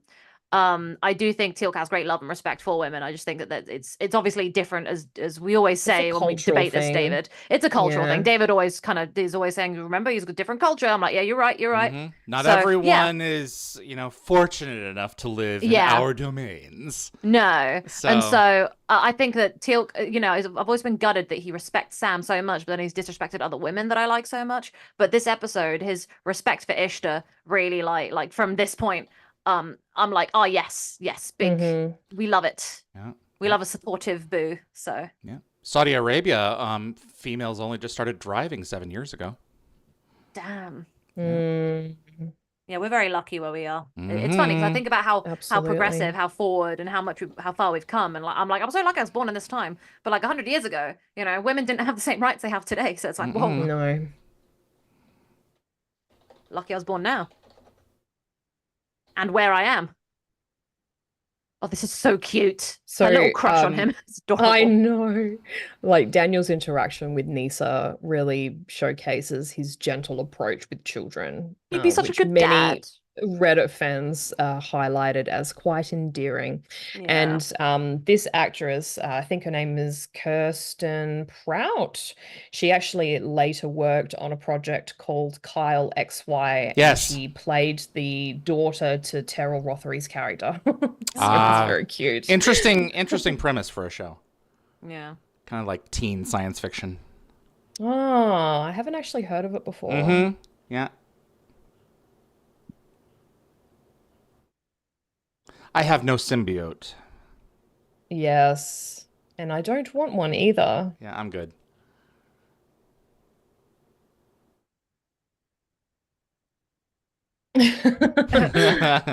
She's so this cute. Makes it worse. Yeah, the lenses are crooked. I need to get contact lenses because I'm sick and tired of having to constantly look after my glasses. Oh, really? Yeah, I need to order some more contact lenses. I haven't had them for a few months. I've never had any, so I really need to just do it in general. You just got to get used to the concept of poking yourself in the eye. I don't mind poking myself in the eye. I've done it by accident plenty of times, so I think I'll be fine. So I think this scene perfectly captures how deep the Gewobbled brainwashing goes. Nisa's genuine surprise when Daniel suggests that she could be a warrior without a symbiote. It's completely outside her worldview. These children truly believe that they need the Gewobble to survive and be strong. And I think Daniel's simple comment sort of plants this first seed of true freedom in her mind. Yeah. I mean, going back and forth to Bloodlines, I'm like, if they don't get the Goa'uld, either they don't get the strength that they need to survive on the battlefield, or they die. And I can't remember which one it was, but I think at this point in the show, it's established that if they don't get the Goa'uld, they die, which is the whole problem, with this camp. Yeah. Otherwise, they'd be happy to let their girls not have, symbiotes in their stomachs. Yeah. So Lex from Gateworld noticed Tilt's comment about speaking more in 2 days than in years, and suggested it might be a playful jab at his minimal dialogue in the earlier seasons. For sure. And this sort of tender scene between Teal'c and Ishtar shows Chris's goal as the writer. Like, he really wanted to humanize Teal'c and showcase more emotional range for a character who's typically so stoic. And Peter West totally supported that vision by using a telephoto lens and lots of intimate close-up shots to enhance the romantic atmosphere. Yep. And it's like a rare glimpse into Teal'c's more vulnerable side that we don't often get to see. That's a kiss and a half. She is Oh, a yeah. great Oh, kisser. yeah. Oh my goodness. No, she ate him. Damn. She went to lunch. And I love that She went to lunch. Yeah. Dreyok was properly recognized in the script, I love rather it than that- just like see, that's the sweeping thing her aside. that makes which me I felt love that him. kind of with Crossroads, And she Yeah, was alive yeah. at that I point. see that. That always Yeah. pissed me Yeah. off. We've talked about it so Yeah, much. It makes exactly. me so angry. So I love the Well, respect he shows her. I do appreciate the reference, but I also feel like it kind of came out of left field, because I don't think she's been mentioned in like several seasons. Well, last season she So- died. Yeah. Yeah, I don't know.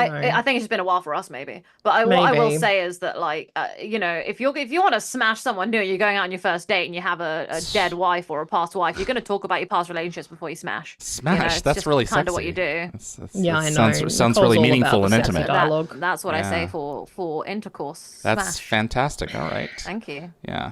So, I was going to say about the Tritonin thing failing for Marla. So, some interesting fan theories sort of compared it to organ transplants, Yep. suggesting there Yeah. was like there might be like an individual compatibility factor at play, with some Jafar bodies accepting the treatment while others reject it. She's terrified she's going to lose her sister. Yeah. Exactly. All of this comes from a place of love in the end, and I like absolutely it. get it. And I think Daniel Yeah. does too. Yeah. Also, weren't there symbiotes at the SGC? Weren't they studying them on base not that long ago for Tritonin?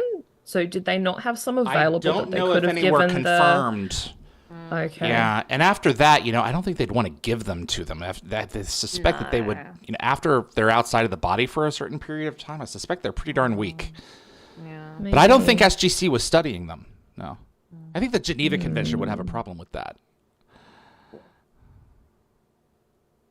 But it's a secret military facility. Yeah. Does the convention extend to that? I think technically it's supposed to. So it's wartime rules. I love the way he responded to that, by the way, when he's like, morning, because like, what else? Yeah, right. Gun in your face. Hello, staff head. How are you, Yeah. staff head? At least give me some coffee first. Yeah. I really So, love this woman and her performance. It's fantastic. Yeah. Well, I think one of the reviews basically commented that they appreciated sort of how these characters were written. Like, they had such small parts, but you Oh, really so good. felt for them and Yeah. their individual plights. And Mala Stargate. learns here before Yep. she dies Yeah. that her death will have meaning. It is honorable. Yeah, it's fantastic. It's going to work, because they tried. Yeah. She's the one. gonna I'm getting help make it better. goosebumps. She's the one who's the true believer here. Yeah, she's such Yeah. a hero to the Jafar here. This is the thing. I think that Stargate is so good at writing women so much of the time, and this is an episode that like truly shows how like fantastic women can be, because not everyone is like hugely a feminist or whatever. There are some people who probably have limited views who watch this, and this episode is very inspiring and just reminds everyone that everyone's cool. There are Yeah. many kinds of feminism. Yeah, I think there are There many is. many kinds of ways that you can do your part. yeah. So. So this episode also marks the first appearance of There's Simone Simone. Hey, Bailey. girl. Hey, Simone. So while she initially thought this was just a one-off role, she ends up appearing in 6 episodes of SG-1, and her character has a pretty awesome journey. She goes from like Yeah. this low-ranking warrior here to eventually representing her entire planet on the Free Jafar High Council in later seasons. And I believe she shows up in sort of uncredited in 7 episodes of Universe. As Lincoln. Yeah. Yep. And fun fact, I think her character's name is actually a nod to Superman's Kryptonian name, Kal-El. Well, it's Kal-El rather than Kal-El. Yeah. Yes, yeah. So Yeah. same spelling, but Brittany. there's a dash instead of an apostrophe. emphasis. Yeah. Yeah. God, these women And, all look so fabulous. They're Oh, absolutely, they look kicking great. butt. I love it. Yeah. Yeah, I love it. So Look at him Simone wagging his said that- tail. Yeah, it doesn't. The graphics aren't great, but you know. Good enough. Good. Their performances are what Anyway. matters. But yeah, Simone basically said that she had a great experience on set with everyone's talent and professionalism, and I think she still keeps in contact with Chris Judge to this day. Cute. I believe so. Yeah. Yeah. And I think he actually still receives a small payment whenever Kal-El appears on Stargate because it's his character. Like, So he the created that residuals, character. right? So when you write for an episode, there's a certain number of residuals. But I recently cool. learned from Peter DeLuise that those unwind over the years. They get less. They get less and less. So I did not know that. Okay. So they're built. They're like built into the contract to last a certain period of time. Interesting. Uh-huh. Yeah, I didn't know that either. I just thought it was just sort of a steady, ongoing thing. Je me secoue. Yep. We didn't see horses in this show nearly enough as I expected to. Because if they were off-world and those planets were able to communicate with each other, the number of the different planets out there under gold domain, those planets would have traded horses with one another. Yeah. Oh boy.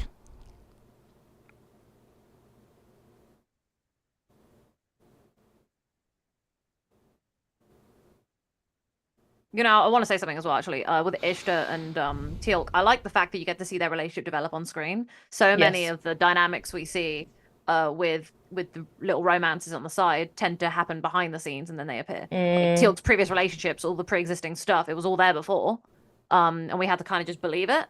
So seeing Ishtar and Teal'c's relationship form is nice. Yeah. And like Pete and Sam, ugh, you know, it's like, oh, they're just together. It's like, oh, great. Oh dear. So there were 3 or 4 women. Oh shoot! How many were there? 3 test subjects? Okay. I thought there were 3. So There we're was at a 3. 66% success rate right now. Not good enough, sadly. Well, the Tucker will have to tweak it. They got to Yeah. start somewhere. Yeah. Yeah, they do. But I think Tilk said before to grant mercy, which I think really shows his growth as a Yeah. character. Yep. Oh goodness! Don't let your anger win. I guess we're not going anywhere. Not right now. Eurus Tosh Pete question mark vomit emoji. Aww.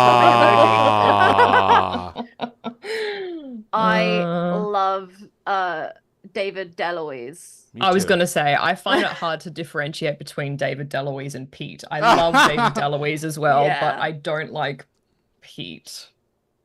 But I like that the relationship with Pete does lead to Sam, you know, realizing where she actually should be. I want to thank Jacob big time for that. Simone's part in this. Like the girls, they've all been hearing what's going on here, and they're like, you know, Yeah, what a there's banger. other members of our Look people at who her. want to Yeah. try. Yeah. We're Yeah. going to do what we have to do for our society. And I mean, it's definitely not following chain of command. I love her. I respect it. Yep. I love that she does this. I also love the fact that every time she reappears, it like without obviously everyone else, it's always a reminder that the women of Hacktill are still doing their thing and still fighting the good fight for the Jafar and Jafar women everywhere. And I love it. It's like, yes, good. You represent us. Candy Mitch says 4. 3 survive, 1 dead, so 75% success rate. Oh shoot. I would take those odds. Better. Yeah, I would take those odds. I mean, they're grim, but I'll do it. Well, for freedom. Yeah. Yeah. Mm.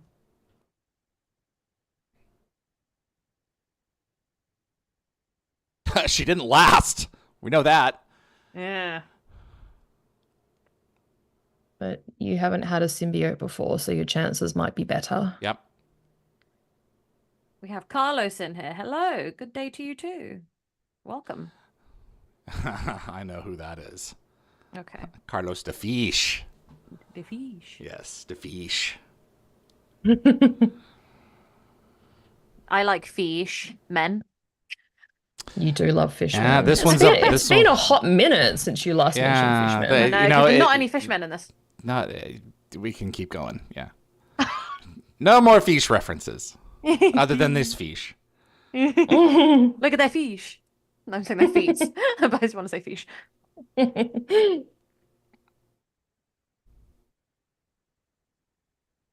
The thing is that these people have been so oppressed and so treated poorly by all the men in their lives. They've got like a lot of PTSD and they find it hard to trust. So this episode is also about them trying to like learn, you know, understand that not everyone's out to get them and find safety in others again. So it's nice. Well, this scene sort of really crystallizes the whole moral dilemma at the heart of this episode. Like, is Yeah, 100%. killing other Jafar to harvest their symbiotes justified, even if it's to save your own people? Like, I think Ish is sort of suddenly realizing that they might be killing potential allies. You got one right in here. their fight for freedom. Yeah. It's like a perfect illustration of the episode's central theme about breaking the cycle of violence and finding a better path for forward for all Jafar. Yeah. Ah. Oh. Yeah. Rude. Get him. See, she hesitated. Yeah, I'm kind of surprised at that. Lockwatch said the production team had to burn all the grass for this scene. Wow. Oh, God.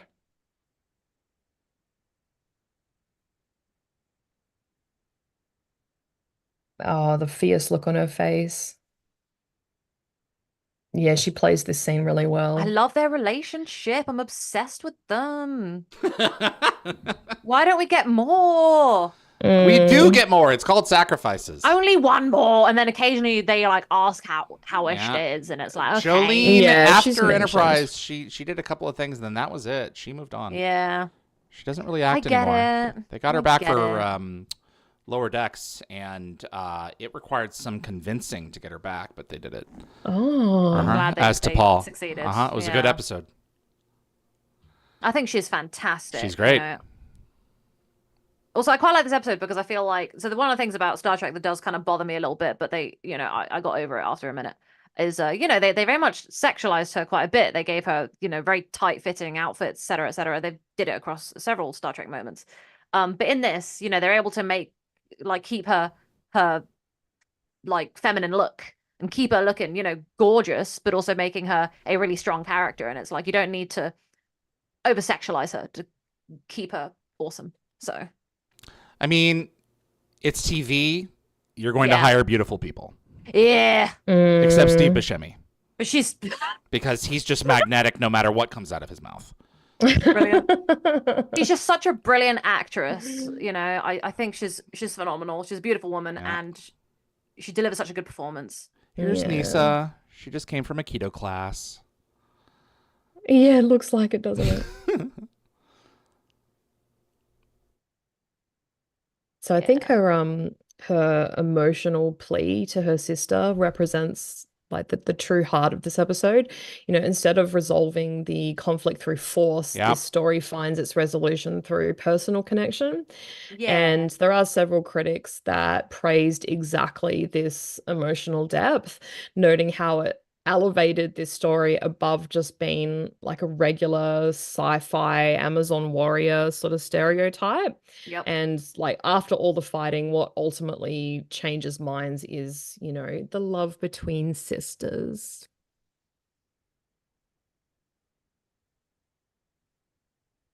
This kid did a good job. Yeah, Yeah, she she did. I really think she's does. great. And they look related. I think they picked good actors. Mm.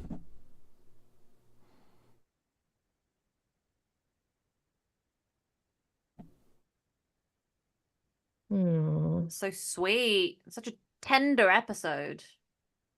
So many feelings. So many feelings. Yeah, I feel so many things during Are you this. feeling feelings? Gets me right in the feels. Yeah. It's just this, these episodes about women are important to me. It's nice. I don't need it all the time, but... Why? Because they have vaginas? No, that's season 10. The vagina monologues. Oh my god. Oh my god. Oh, I love that. Can't wait for it. Also known as, we're near the end of a show that's been canceled, so Yeah, who screw it, cares? messing with them, yeah. Yeah, let's see what we can get away Eureka! with. Yeah.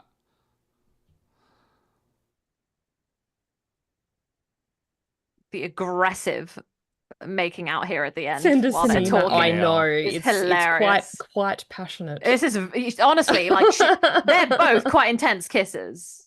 Like, Damn, son. So yeah, I think she only appears in 2 more episodes, which is disappointing a one little more. bit. Only sacrifices. Aw. Sacrifices. Yeah, that's what I mean. So I'm sad. It's a great arc. Yeah, it is. It is. They're a couple. They're doing well. They're both fighting freedom for the Jafar. It's cool. It's hot. They're a hot couple. They're fighting for their beliefs together. Even hotter. So And swapping saliva. Oh, that was a good one. Saliva, yeah, moist. So the performances in this episode did receive, particular attention from the critics. Joe Malozzi specifically singled out Chris's work here as deserving of spotlight attention. And the SFX magazine praised the performances across the board, though the writer did wryly note there might be some elements of fantasy fulfillment in the premise of Chris writing himself a romance with Jolene. Christopher absolutely had the right idea. I mean, it works though. And, their chemistry's good. So Oh, absolutely. Yeah. And that's it. Ali Snow from Gay World considered Birthright the strongest episode of this first half of season 7. It's up there. Noting how every Yeah. scene either advances the plot or develops characters with nothing wasted. yeah, I think it does a really good job. And yeah, you know what? If Chris wants to go ahead and write himself that's fine. It's I love characters that have chemistry. I do like when Stargate does have romance in it. It doesn't always do it. I don't like when it's just one random alien every now and again, but Ishtar's got a long impact on the Jafar freedom. Well, you had Peter DeLuise was doing Jaffa stories, but Chris ultimately went up to the writer's room and said people aren't doing enough of them. So they said, if you want to do them, write them yourself. So he did. Damn right. That's Birthright.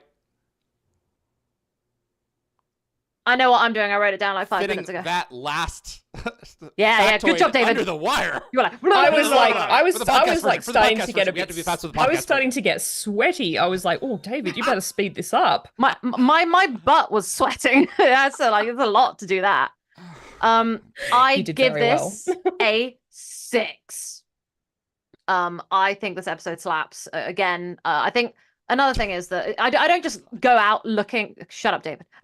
I don't go out looking for What is like it strong. slapping? I don't know. It's the thing we say, David. I think that there's a lot of I don't go out looking for feminist storytelling. I go looking for storytelling that is really good. Because that's the bottom line. Shut up.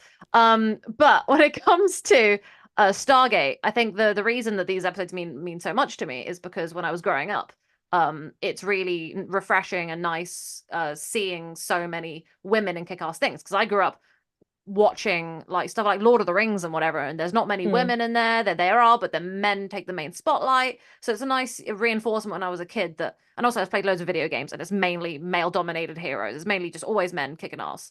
So it's nice to see women coming in, fighting the good fight and just being badass characters who have such agency. And it's just lovely. And I think it was really important to me in my formative years, which is why it holds such a special place in my heart among so many other Sam-centric episodes. So yeah, I'm going with a 6 on this one. And that feminine message has been brought to you by Nicole Rodriguez Caldo. Oh dear, oh dear. Feminist. Ishta is a kick-ass character. When you look at the role, She has done everything that she has had to do to keep her people alive. The only reason that any of those girls are still around is because she made a decision to break away and do what she had to do to protect them from a tyrant who was just, well, incinerating them. I think that Chris's writing is excellent. I'm sure he has a lot of great help, but this one is a 5 out of me. Yeah. Nice. Ah.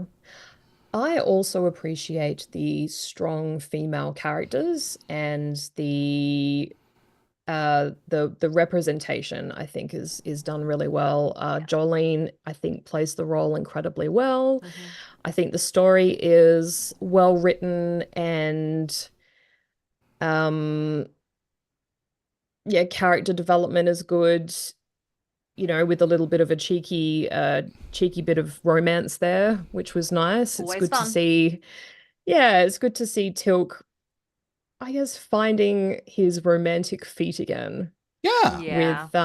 with someone who seems to be quite fitting for him. Who will live compared to the Sometimes last two.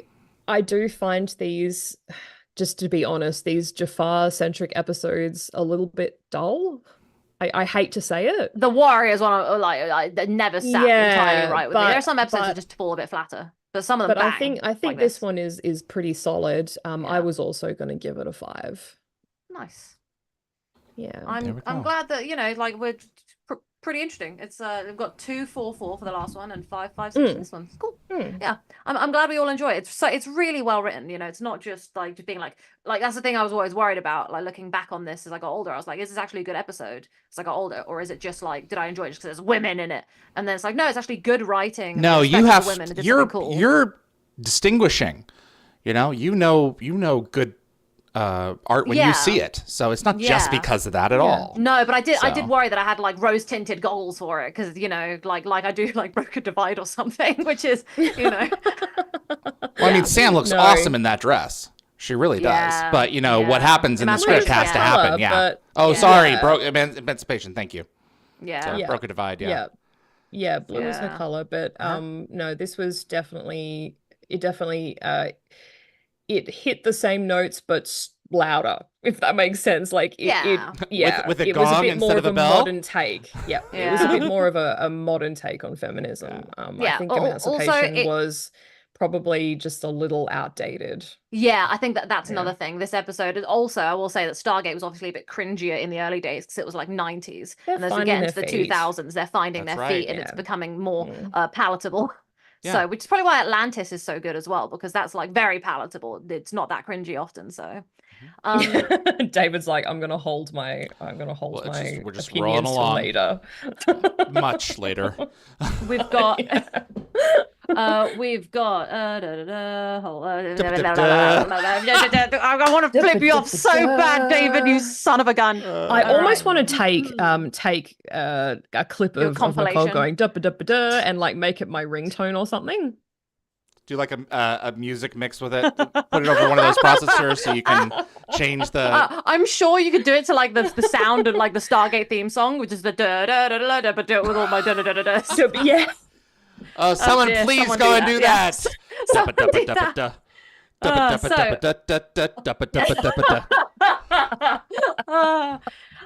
So we have Whitney, Birthright. I give this one a 6 out of 7. Love it. Always gotta love a good romance arc for Teal'c, and I've been working my way through the playlist from start to catch up and add my vote to those. Thank you so much, Whitney. We appreciate it. Appreciate having you.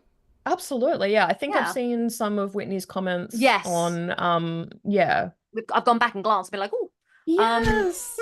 We've got ooh, sorry, do. Or I go da da da da da. Ooh, so moving on. Using Kevin power. Weaver. Using power. Using Using power. I have never liked the episodes that focused mostly on Jafar, whether it's Hacktail or the Sodan. I give it a 2. That's fair. Is your opinion? Wow. Okay. Anthony Rawling, this one is a 4 for me, almost a 5, but not quite. Raj says Birthright is a 6 out of 7 chevrons. Very well written episode. Wished Jolene Blalock and the Hacktail returned in more episodes. I agree too. Log Watcher, 6 out of 7. Stargate home run. The idea that they could break the chain on needing the Gould to live was great, but I do think Marla could have been saved by Janet's little flashlight. The joke continues. I do think I want to reinforce that. I think the performance from the actress who plays Marla was phenomenal, and I loved her. Whitney said agreed. Nicole, I'm assuming something about what I said about the episode being badass. So yeah. Gecko Fett, 6 out of 7. Shimmering Victoria's here. Hello. Mac Boland's Conscience is back too. It's a 4 for me. Hello. Jed Ted, 6 chevrons. Shimmering Victoria, 4. The episode was fine, but I'm just grasping for every second that Janet is on screen this season. Yeah. It's gonna be sad to see her fair go. point. We're getting closer to it. Jacob, a very strong episode, well written, acted, and directed. The story deals with important issues, carrying a lot of weight in the series. 5 chevrons. Christopher Judge's writing is badass. Yep. Candy Mitch, 7. Yes. I find it annoying when a story / plotline is centered around women and the development of the character is feminist, is crazy, and kind of insulting. Bracket, sorry. The men get it. It's viewed as normal. Okay, that's part 1. Okay, part 2. I'm trying to unpack that. I know. I think I know what she means. I find it so annoying when the story plotline is centered around women and the development of the character is feminist, is crazy, is kind of... the development of a feminist character being crazy is kind of insulting. Yeah, I think that's like the whole thing about also like almost tokenism of women, just kind of throwing in the feminism thing just as a plot point. Yeah, I appreciate that. A character is a character. Whether the like gender or other identifier should not mean anything in the view of character development and or screen time. No, exactly. And that's the thing. So that's the thing with Stargate. I don't like to sit there and be like, oh yeah, there's more women in this, there's better. But it is an episode that does talk about women, and it is a problem where the women are being treated poorly in the society they're from. So that it is just a feminist episode. It's what the writers wrote, and it's what Christopher Judge wrote. I do find sometimes when episodes of TV, not just Stargate, some things in general, try to do the women's storyline and be like, yeah, women. Sometimes I'm a bit like, oh, this is a bit cringy, this is a bit much, like this is not the right vibe. I think this episode captured the vibe really well. Well, he's also pulling from historical situations, and 100%. I mean, 99 times out of 100, the women are going to get the short end of the stick, especially when it comes to... Candy Mitch did give it a 7, which means that like, I think that she's like, in spite of all of the crappy episodes of television that do that kind of stuff, this is one that's doing a great job. So yeah. And Whitney said clip opportunities galore for this one. I really liked unpacking this episode, and I like everyone's got some good things to say, and everyone's got their own opinions, so I enjoyed it. So, good episode. True diversity is the spice of life. Yeah, it's absolutely nice, tasty. Diversity and representation is important. It's nice to have sprinkle of everything. All right. Well, I got to get up at 4 a.m. All right. I got to get up in 5 hours. Well, you know what? You're gonna be fine. All right, guys. We really appreciate y'all tuning in. Thanks, guys. Are we back next week? I don't remember. I was actually going to say that next week's going to be hard for me. Oh, you need to pull the plug? Yeah, I've got my in-laws coming back from like a year away in Canada. We can push. And I've got a few other things going on. Okay. All good. All right, so we're going to be back with what? I've been overwhelmed the last like week and a half with like family stuff and work stuff and sounds like you've had your plate full. I'll update the calendar now. Well, meaning the next 10 minutes. I was tempted to ask for not today, and I was like, no, I need to do today. You can. Now. Yeah, absolutely. So Evolution Parts 1 and 2 will be on April the 27th. Grace and Fallout will be covering on May the 4th. By Christmas time, we will be getting to Lost City, so we should be good. At this rate, we're really dragging out season 7, aren't we? Sorry, guys. At this rate, I'll be 45, by the time we finish the show. I'm going to say I'm going to be in my early 30s when we're done, and I'm going to keep talking about it, so... Appreciate y'all tuning in. Thanks so much for contributing. I'm David. I've got Nicole and Yvie. Thank you. And we will Thanks see for joining you us in a month. Yeah. See you later. Bye. See ya.